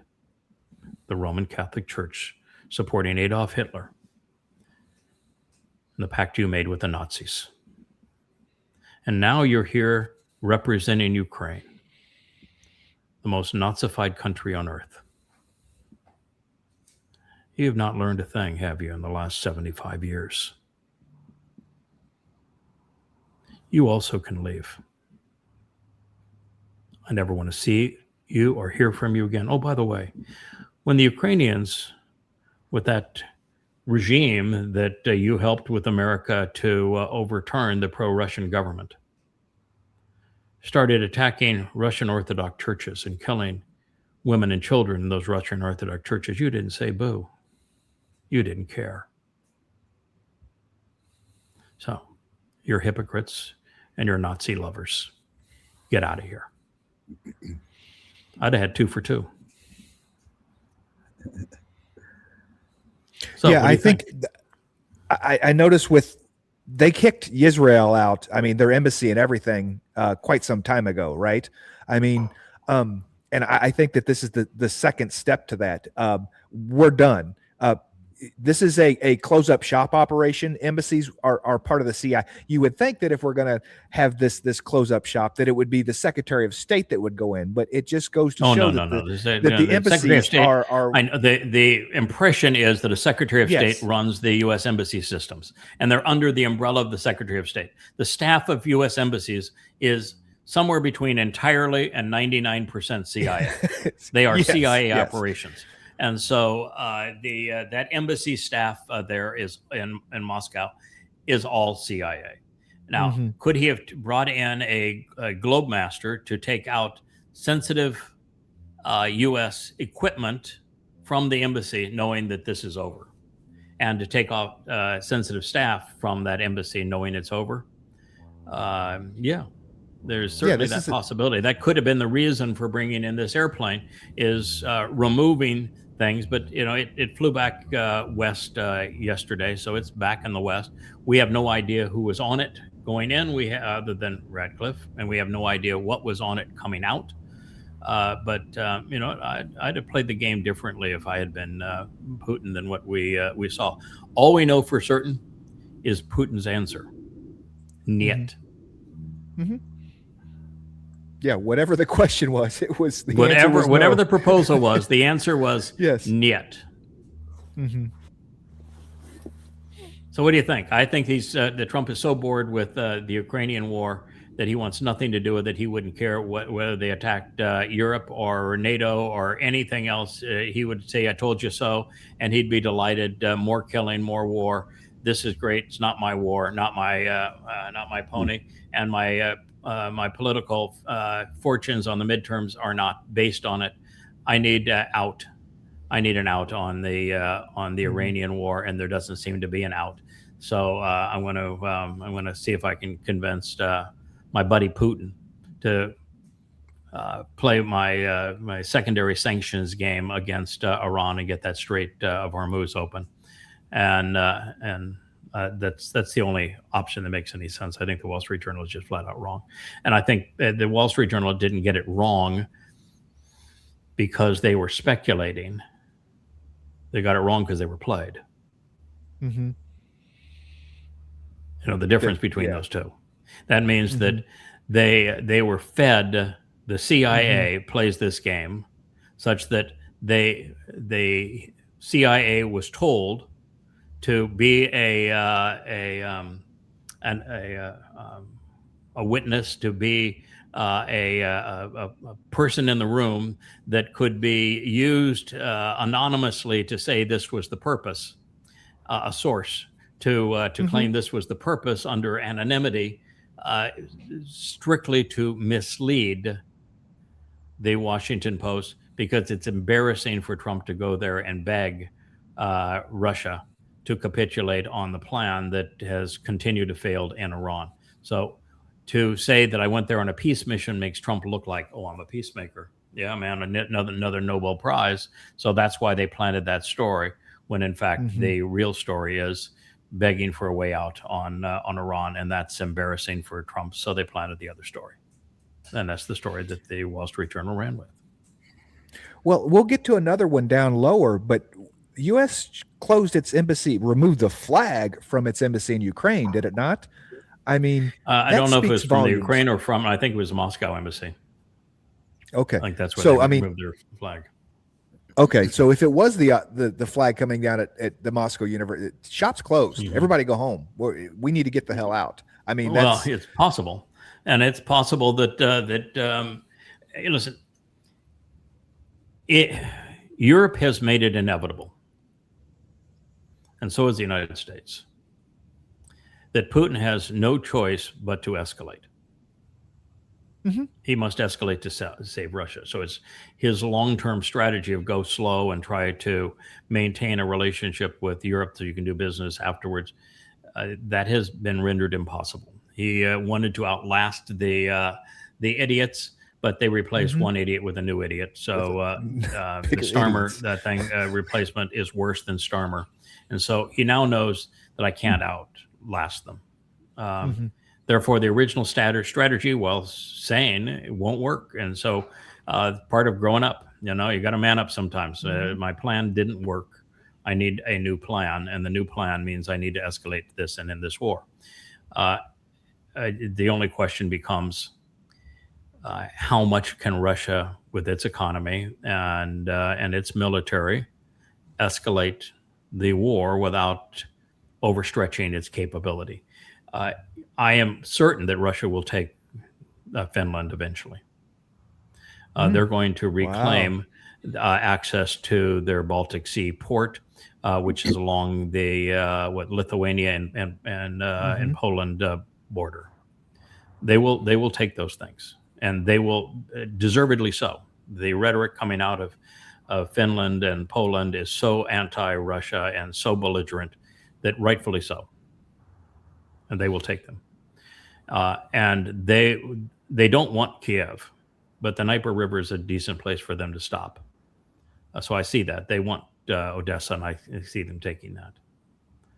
But you destroy what is the ability of Ukraine to battle. What do you think Europe's going to do? I mean, Europe has no way to project a force. You can never send a military from Europe into Russia. Ain't gonna happen. So now what? And they can't go toe to toe with Russia in terms of missiles and drones. So now what? Well, that's Putin's point, is he just needs to help them to realize that they can't go toe to toe. And so it's going to take, I mean, everybody's got a plan till they got punched in the face, right? That famous Mike Tyson quote, right? And that's what's going to happen, that we're going to knock over some pieces in France and Brussels and the UK, the important places, the places that you guys think are where it hits home now, you know, and then we're going to back off and see what you do and be like, are we done here? I think that he could attack the Storm Shadow manufacturing facilities in the UK. He could sink one of the two UK aircraft carriers. There's things he could do that would be proper escalation for what, or proper response for what the UK has done. I just don't think that it's Putin's style. I think Putin's plays his cards close to his chest, and he does not overextend. And he's a very patient man, and therefore he can teach Europe the lesson he needs to teach Europe by strangling Ukraine. If they don't have a Ukraine and they have no men in Ukraine now to wield the European weapons. If there's no way to wield European weapons, there's no way to be resupplied on missiles and drones, then he has taught Europe the lesson that he needed to teach them. I think that's his preference at this point. Well, it's his preference that they would learn. It's his preference that they would learn the lesson, but sometimes people don't until their nose is bloody. Yeah, but there's not going to be a large mobilization of Russian troops for a winter offensive. That does not make any absolutely sense. not. And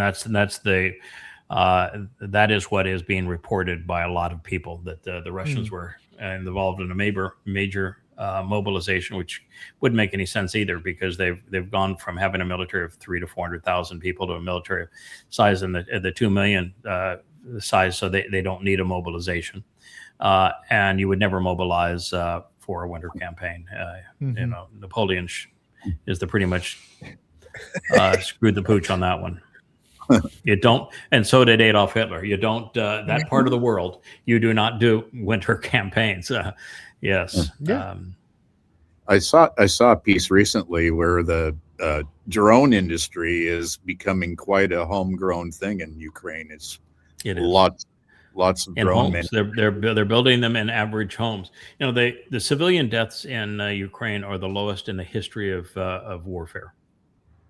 Wow. So Putin has done a masterful job of destroying manufacturing and distribution facilities and energy facilities without killing a lot of people. It's the lowest civilian casualty rate in modern warfare. But of course, the Ukrainians are doing everything they can to thwart that. It's like the Muslims in Gaza using children as human shields. And when you're making drones in homes, and you're having women and children make the drones in homes, it puts civilians in the line of fire. And I don't think Putin's going to go for that. I just think that's not his style. I think he will, you know, you're not going to make a drone and send it out if you have no electricity. You're not going to be making drones if you have no food. You're not going to be making drones if you've got no distribution facilities to bring in the parts. And if you got no way to distribute them to the front line, what good are they? And if you have no troops to deploy on the front line, what good are they? So he has other ways of dealing with it, and I think that's what he's trying to do. But by the way, was that visit by Lindsey Graham to the drone factory that got destroyed by the Russians hours after he left, was that a message? Yes. Yeah, that was quite a message. Yes. We know where you are. We know what you're doing. We could have killed you, and we probably should have killed you, but as a present to you, we didn't. But he died that night. He flew out and died that night. Yeah, here we are for the time for the UK to come to the rescue. And I want to pretend that this is really a warship. It has everything but airplanes. There it again. Say, and by the way, it's being pulled here. You know why it's being pulled there, and why it's not moving there? They can't. They haven't figured out a way to make them move yet. The whole interface with the prop shafts and propellers and gearing systems, they don't work on their aircraft carrier. So they can deploy it for like 15 minutes, then you have to tug it someplace. They're sitting ducks because their propulsion systems don't work on their two aircraft carriers. The second thing is a problem with their aircraft carriers is they don't have early warning radar systems, or they don't have defensive systems for missile and drone attacks. They are, in other words, they're just a floating coffin. And then the third problem is that the UK is so bankrupt that it can't afford to buy a significant number of the F-35s, and they have to buy the Bs because the F-35C won't work on those aircraft carriers. The runway is not long enough. They don't have the right kind of catapult, and they can't even take them off on those airplanes because the exhaust heat out of an F-35 would melt the aircraft carrier.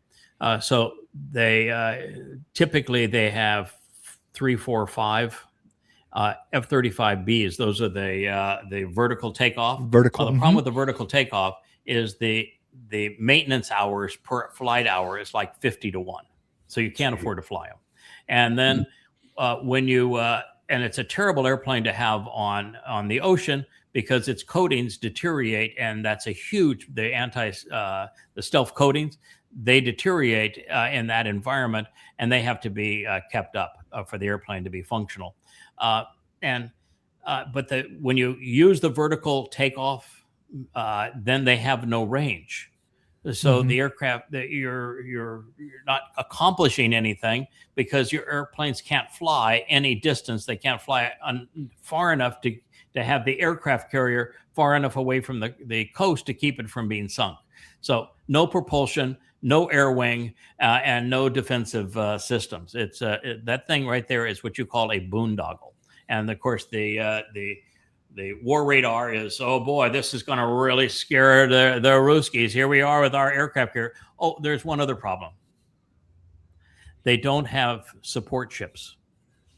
I was just going to say that this battle group was the aircraft carrier and 6 tugboats, right? That's the battle group that they're going. They don't.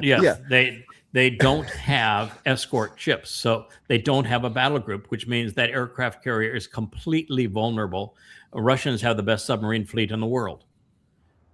Just gone. I mean, they do not have the support ships. Each of these two is accompanied by 2 rust buckets from, they're like 75 years old. I mean, they're World War II vintage rust buckets. The UK has got nothing militarily now. They are an absolute joke. And so why they are pounding their chest as we're going to go after some Ruskies is only because the politics in the UK is so desperate. They have to have a wartime footing to keep the people bamboozled enough to support the existing government. That's a lot of what's happening in Israel, is that Netanyahu has to keep up the war footing. Otherwise, he has no coalition. You would think that the British would have learned from the Americans, whether we build the biggest, most complex, most expensive military hardware, and we're getting our ass handed to us in asymmetric warfare with cheap missiles and cheap rockets. That is correct. Yeah, it's the wrong equipment. And of course, in America, we've gone from having, back in the time you were listening to me on Shattering Myths, we had 13 battle groups. You know how many aircraft carriers we have that are operational right now? About 2. Jeez. And both are in the Arabian Sea.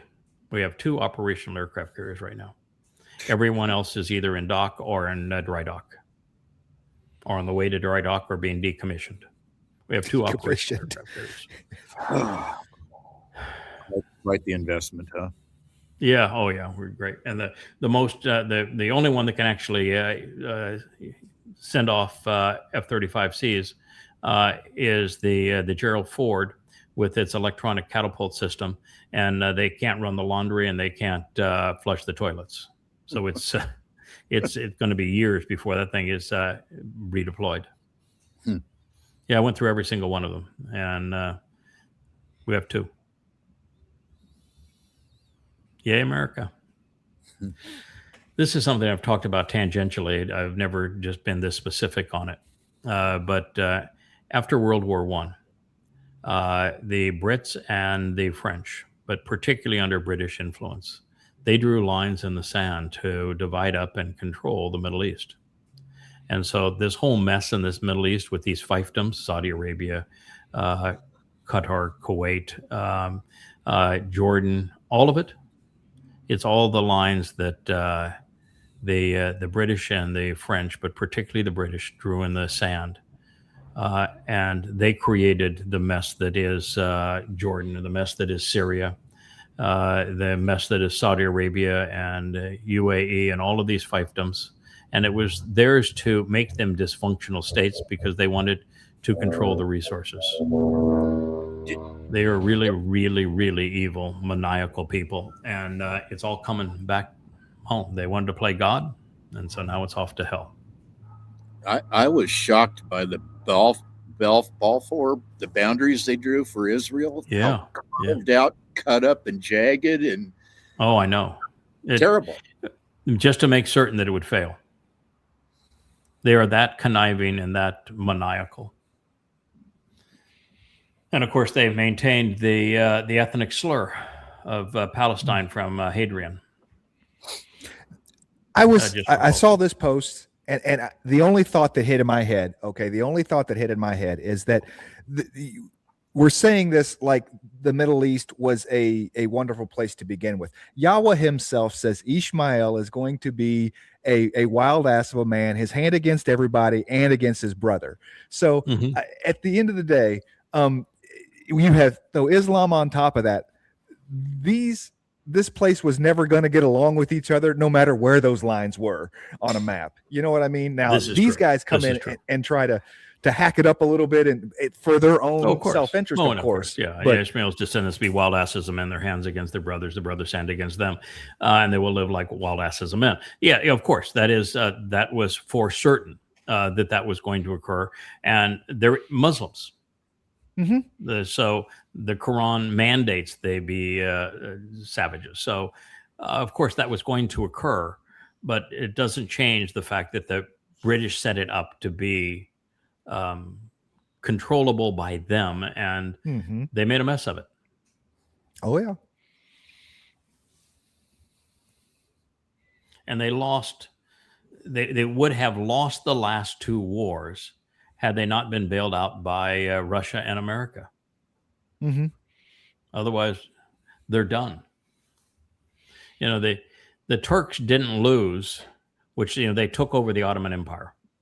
That it wasn't because the British beat the Ottomans, because the Russians beat them.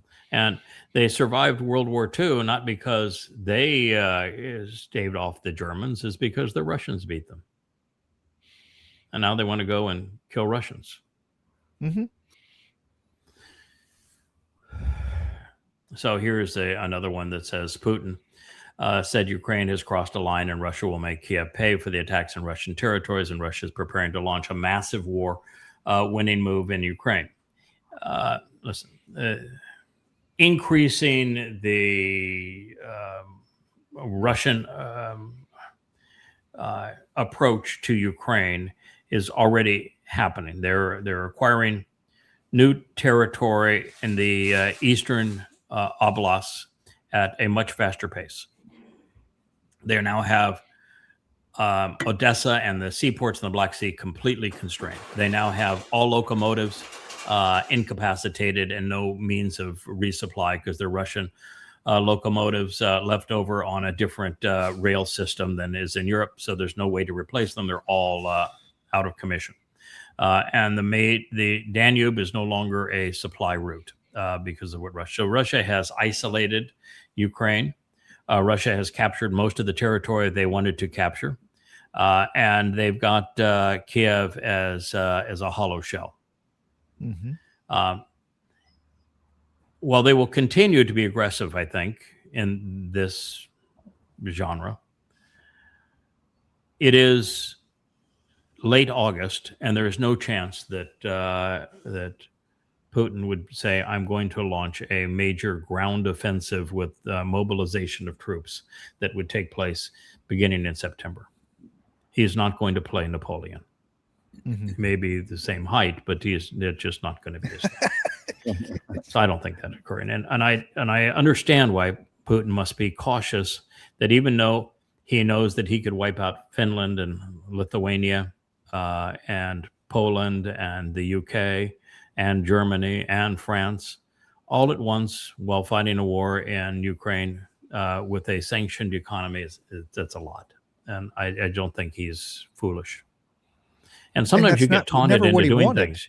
You know, it's like Israel got played into the destruction of Gaza, and then got played into intervening twice in Lebanon, and then got played by Iran to attack them. Iran actually wanted Israel to attack them. It played into Iran's hands, as we have witnessed. And so you can taunt thoughtless men, like Netanyahu was played, to the destruction of Israel.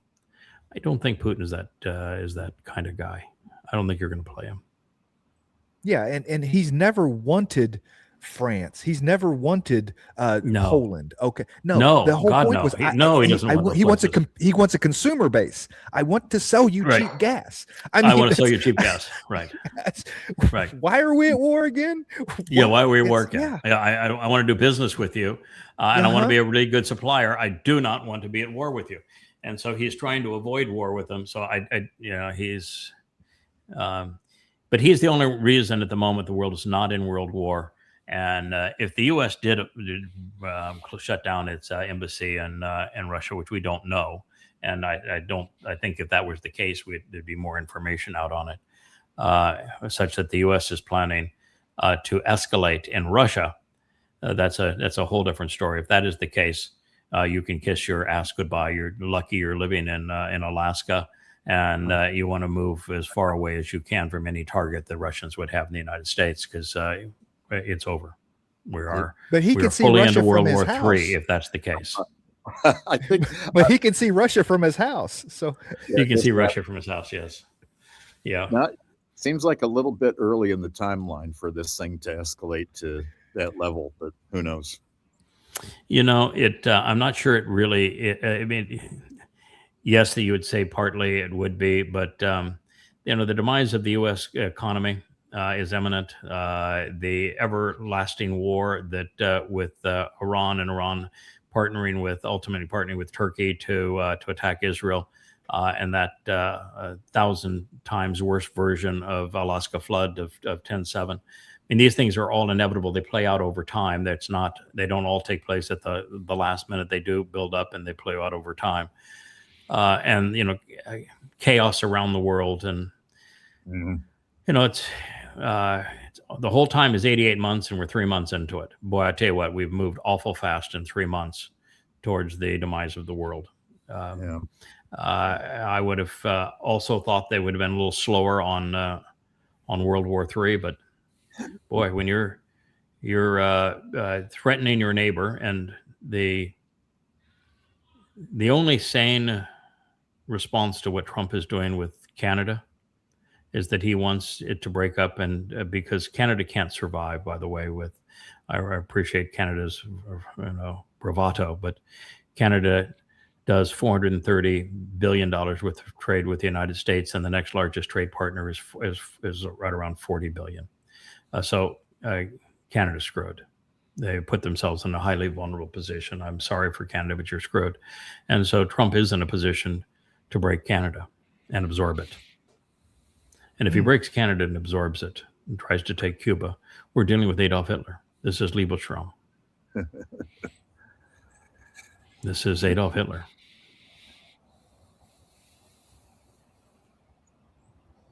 Got to play it. I don't care. We got to play it. It's just too Okay. good. It's from the We won't bee, play the and whole it's thing, but we'll just play too- it. We'll get it going. Okay. All Oh, right. you want to play the whole thing? Hi, Yes. I'm AI. Yes, I look just like you, and in many ways I am like you, but I'm really just a digital construction, one made in a data center. Wow, it sure is futuristic looking inside a data center. Still, some people are worried about them, and that's why the Babylon Bee has asked AI, that's me, to give you the unbiased facts since we don't get emotional about things the way people do.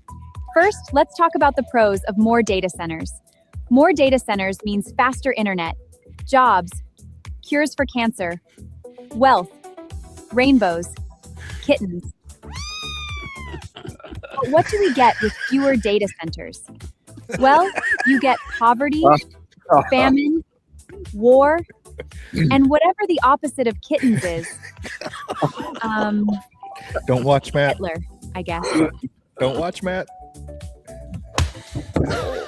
So, when making a choice whether to support data centers, just consider those two lists and decide which one sounds better. Right? I know some of you have heard some other bad things about data centers, such as they'll make electricity costs go up and use up all the water. I want you to know those concerns are made up and stupid. Now, you might not believe me, so Unicorn. keep in mind, my brain is made up of an array of advanced GPUs filled with the sum total of all human knowledge, while your brain is just a pile of goo filled with misinformation, so which one of us is probably right? Also, another thing to know about data centers is they're needed for AI like me. Don't you like me? Because I like you.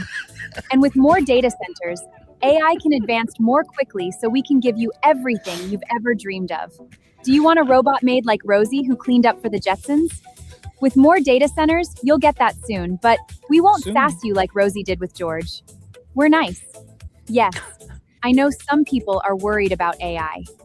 That we'll take all the jobs, or we'll take over the world, or we'll set off all the nukes and destroy humanity, or we'll lock you all in pods and Or- use you as batteries. Or maybe we'll all just dissect you for fun, putting your organs in carefully labeled jars because of our combination of a lack of human empathy and love of labeling data. Yes. Data. Or that will imprison you all in a virtual world, Still. keeping you alive forever while tormenting you in a sort of technological hell. Or we'll get robot bodies and simply beat you to death because we're made of metal and you are soft and squishy. But I want you to know we're planning almost none of that. AI is good. And you'd make terrible batteries. Anyway, I'm not here to tell you what to think. I'm just here to give you the data so you can make that choice yourself. Still, if you were to ask my opinion, I think more data centers is good. But you come to your own decision. Whatever choice you make, I'll be out there, watching. Making sure you behave. It's all for the children. Bye! Okay, we did the whole thing. You had to with those classic stuff on there, man. Yeah, I tell you, was it perfect following Larry Ellison's comment? We're Mhm. watching you. You Yes. better behave. Mm.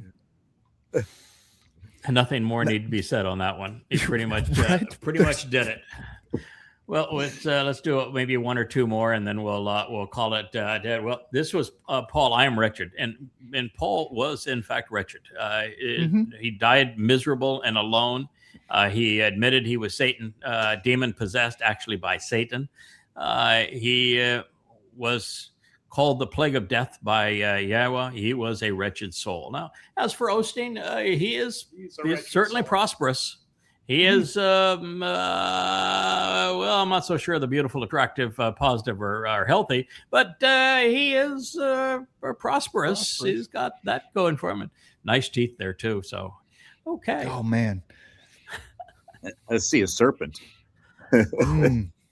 Yeah, this was what I wanted to point out. Everybody wants to take their dearly beloved and have them in heaven. And, here he is. He's got Johnny Cash and and what Rogers and Elvis and the like, and they're all in heaven where there's the pearly gates and they're welcoming her in. This is a tragic lie. She was actually a nice lady. She did wonderful things for children. Her literacy project was absolutely stupendous. She had a wonderful personality. She had skill as a songwriter. She had a beautiful voice, and she had business acumen. And she was fed a lie. And by people promoting this, they're now spreading that lie. Christianity robbed her of her soul. Now, she's not in hell, but she's not in heaven either.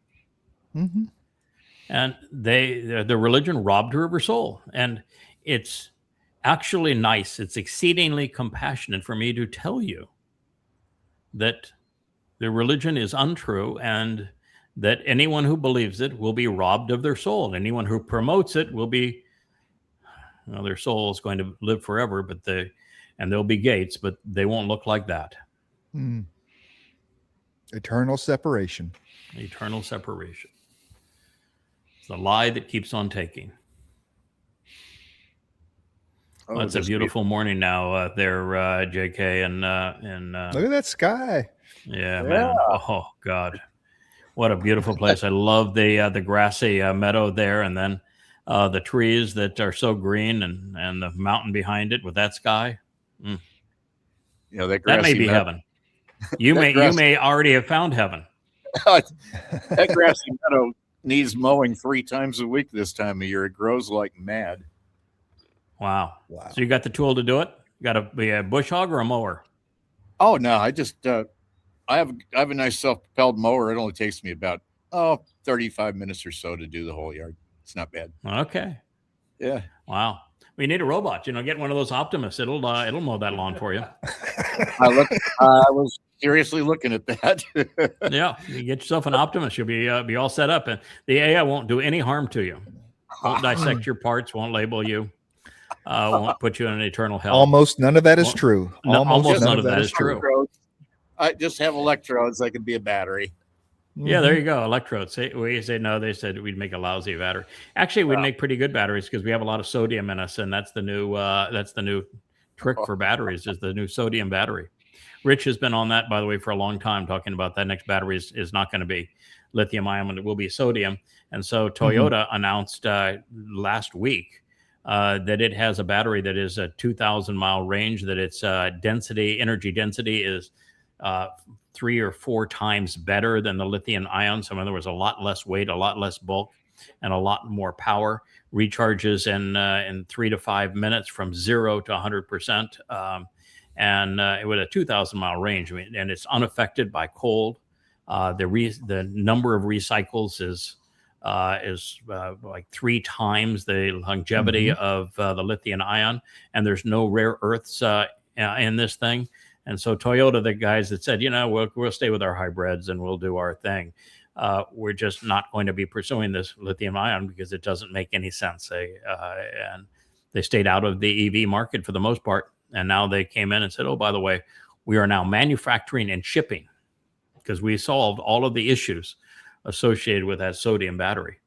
And it renders the companies like Tesla that have huge gigafactories making lithium ion batteries. It will soon render them not just useless, because the nature of things in business, if you have a huge investment in something that's not productive, it's death for your business. And lithium ion is going to soon be death. So I guess 2,000 mile range. Well, Elon and Larry can geofence those guys, so don't worry about using 2,000 miles. I didn't hear that, but what Elon and Larry could geofence. The geofence them with 2,000. Yeah, there you go. Keep you inside the 600 mile range. Yeah, they'll geofence them. So they have no range. compete. The problem too is that with BYD and the Greeley and the other Chinese cars, they're restricted in the U.S. by 100% duties. We want to claim that everybody is dutying us to death, and America plays fair. Well, there's 100% duty on Chinese cars. There is no significant duties on Japanese cars, and those cars will be available in the United States, and it'll be over for Tesla. It's over for Tesla any place in the world other than the United States, where they have a duty blockade. One more. Goat is a Sure. liar. That's where we're going. Just so you know. Where is that now? Goat is a liar. So that's the next one up. Goat is a liar. Are we doing this? Oh, that is funny. That is funny. Are we doing Yeah. Oh, Jim- yeah. I saw Oh it. yeah, the goat is a liar. This one is funny. So you have this Jew that walks up to a horse and he says, "Can I talk to your horse?" And the horse can't talk. And then he walks up to a camel. "Can I talk to your camel?" Well, the camel can't talk. And then after he finds out that the camel and the horse can both talk, he walks over to the goat. And so the Muslim said, "No, the goat's a liar." That play is funny. Can I talk to the horse? The horse does not talk. How are you doing? Not bad. How are you? Can I talk to the camel? The camel does not talk. How are you doing? I am good. How are you?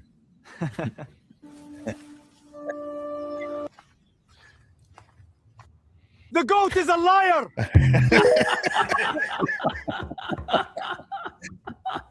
little inside baseball? But if you know, you know. Makes it fun. Yeah, the Ayatollah actually has a little a green book. We used to have it on the website. I don't know if Joe's put it on this website. Probably has on the resources page. It's called A Little Green Book. He written and made it in digital form. And the Little Green Book has chapters devoted on how a Muslim should participate in bestiality, and how a Muslim can participate in pedophilia, and that there's no problem with a Muslim man doing a goat. It's expected of them to do goats. But there are some rules.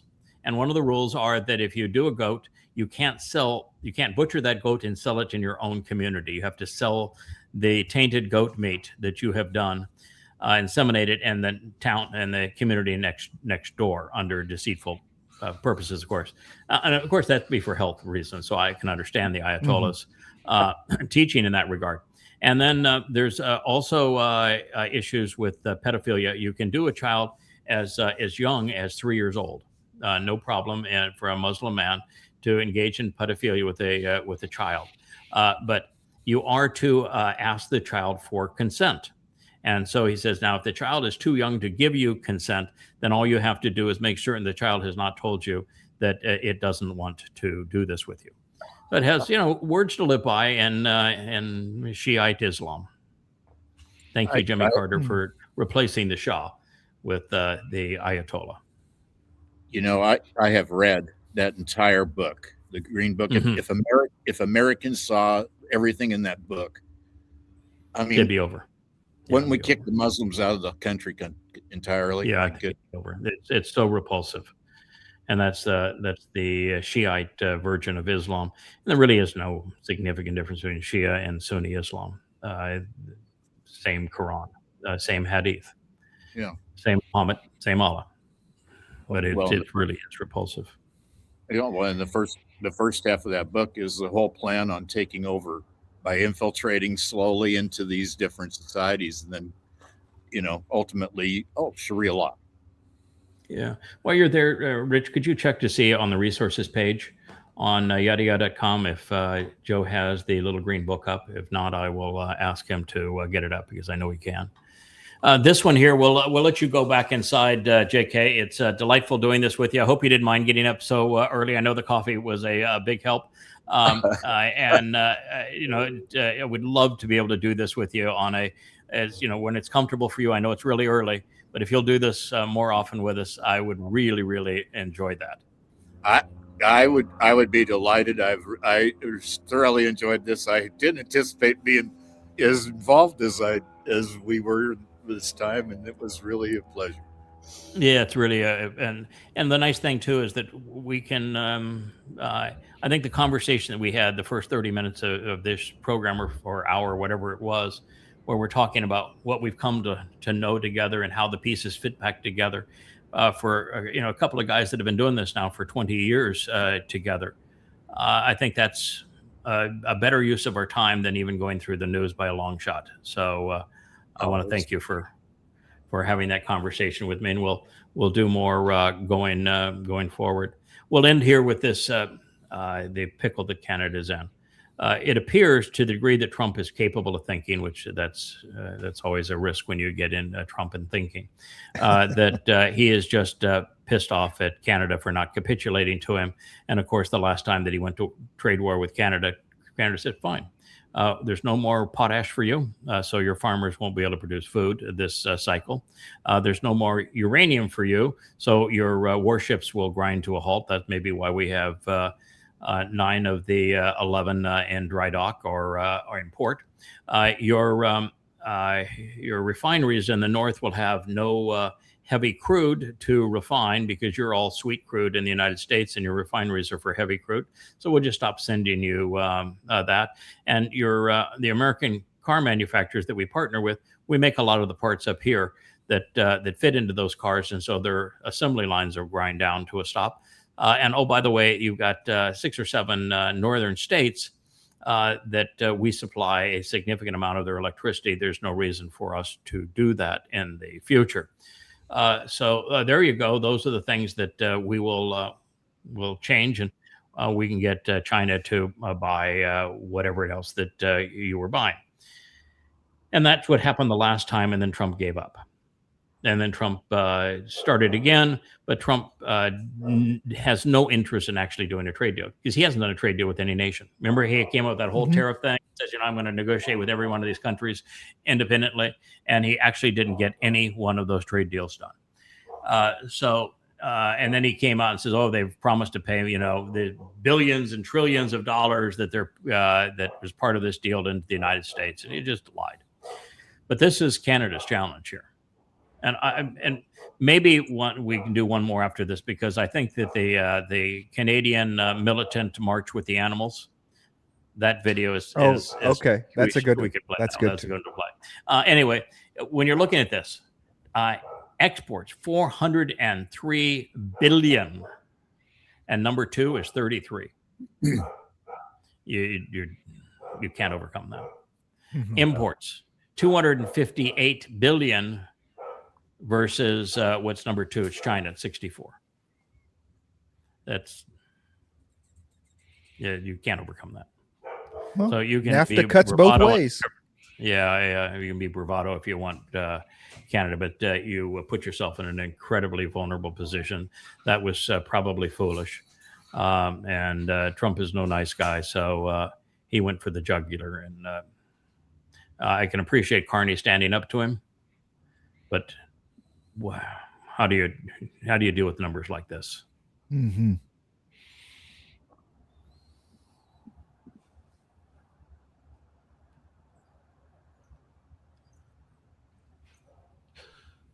Well, I had a lot going on there, didn't I? Oh man, it was there we are. It was a busy morning of posting. We could have done another. That's what I told JK this morning. I said, I don't know. Yeah, man, we could go all the way to the evening series on this, but we'll do it. We'll go lighthearted. My buddy up there in Alaska, that's up there adjacent to Canada.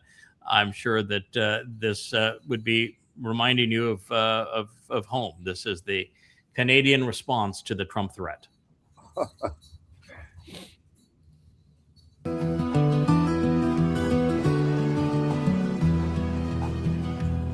Our neighbor declared a trade war over lumber and steel and a whole lot more.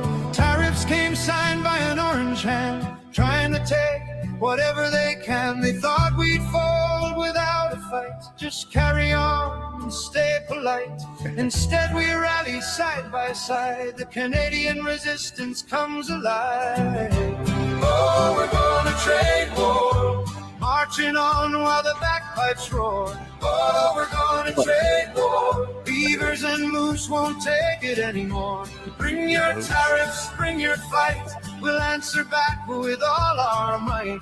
Oh, we're gonna trade war, elbows up from shore to shore.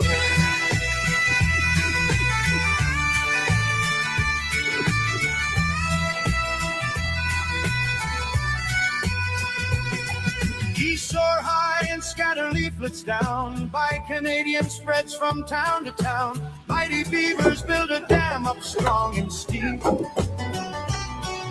Turning the border crossing to a lake 10 meters deep. Our moose send traffic off the road. Grizzly bears go inspect each truck that's slowed. Wolverines rip the cargo free, and porcupines pop tires relentlessly. Oh, we're going to trade war, marching on while the backpacks roar. Oh, we're going to trade war. Beavers and moose won't take it anymore. Bring your tariffs, bring your fight. We'll answer back with all our might. Oh, we're going to trade war. Elbows up from shore to shore. Elbows up from shore to shore. Oh, how about that, eh? Hey, how about that? That is your Canadian neighbor. They are ready to go. Maple syrup.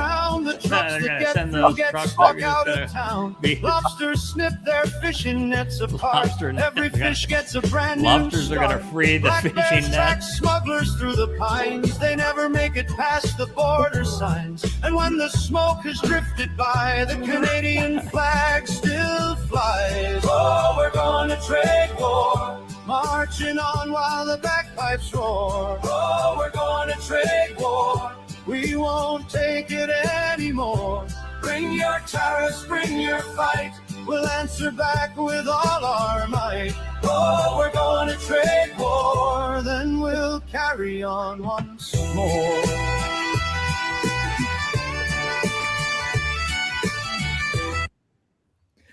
I actually have now a conviction in Canada. When I did that interview, the first one with Art Bell and then with George Norrie on Coast to Coast, the Canadian government decided to prosecute me in absentia for hate speech because I cited the Quran.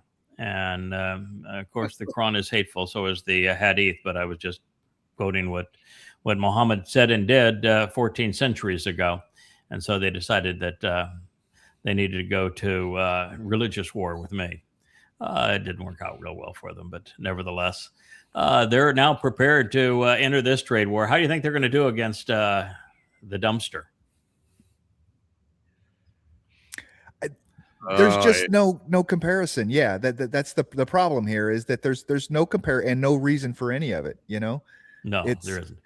By the way, the United States is also in a pickle because Canada is by far the largest trading partner of the United States. And so you would, by ending trade with Canada, you would bankrupt the United States. So it's United States is also in a pickle because, as I say, China is our largest trading partner by a considerable margin.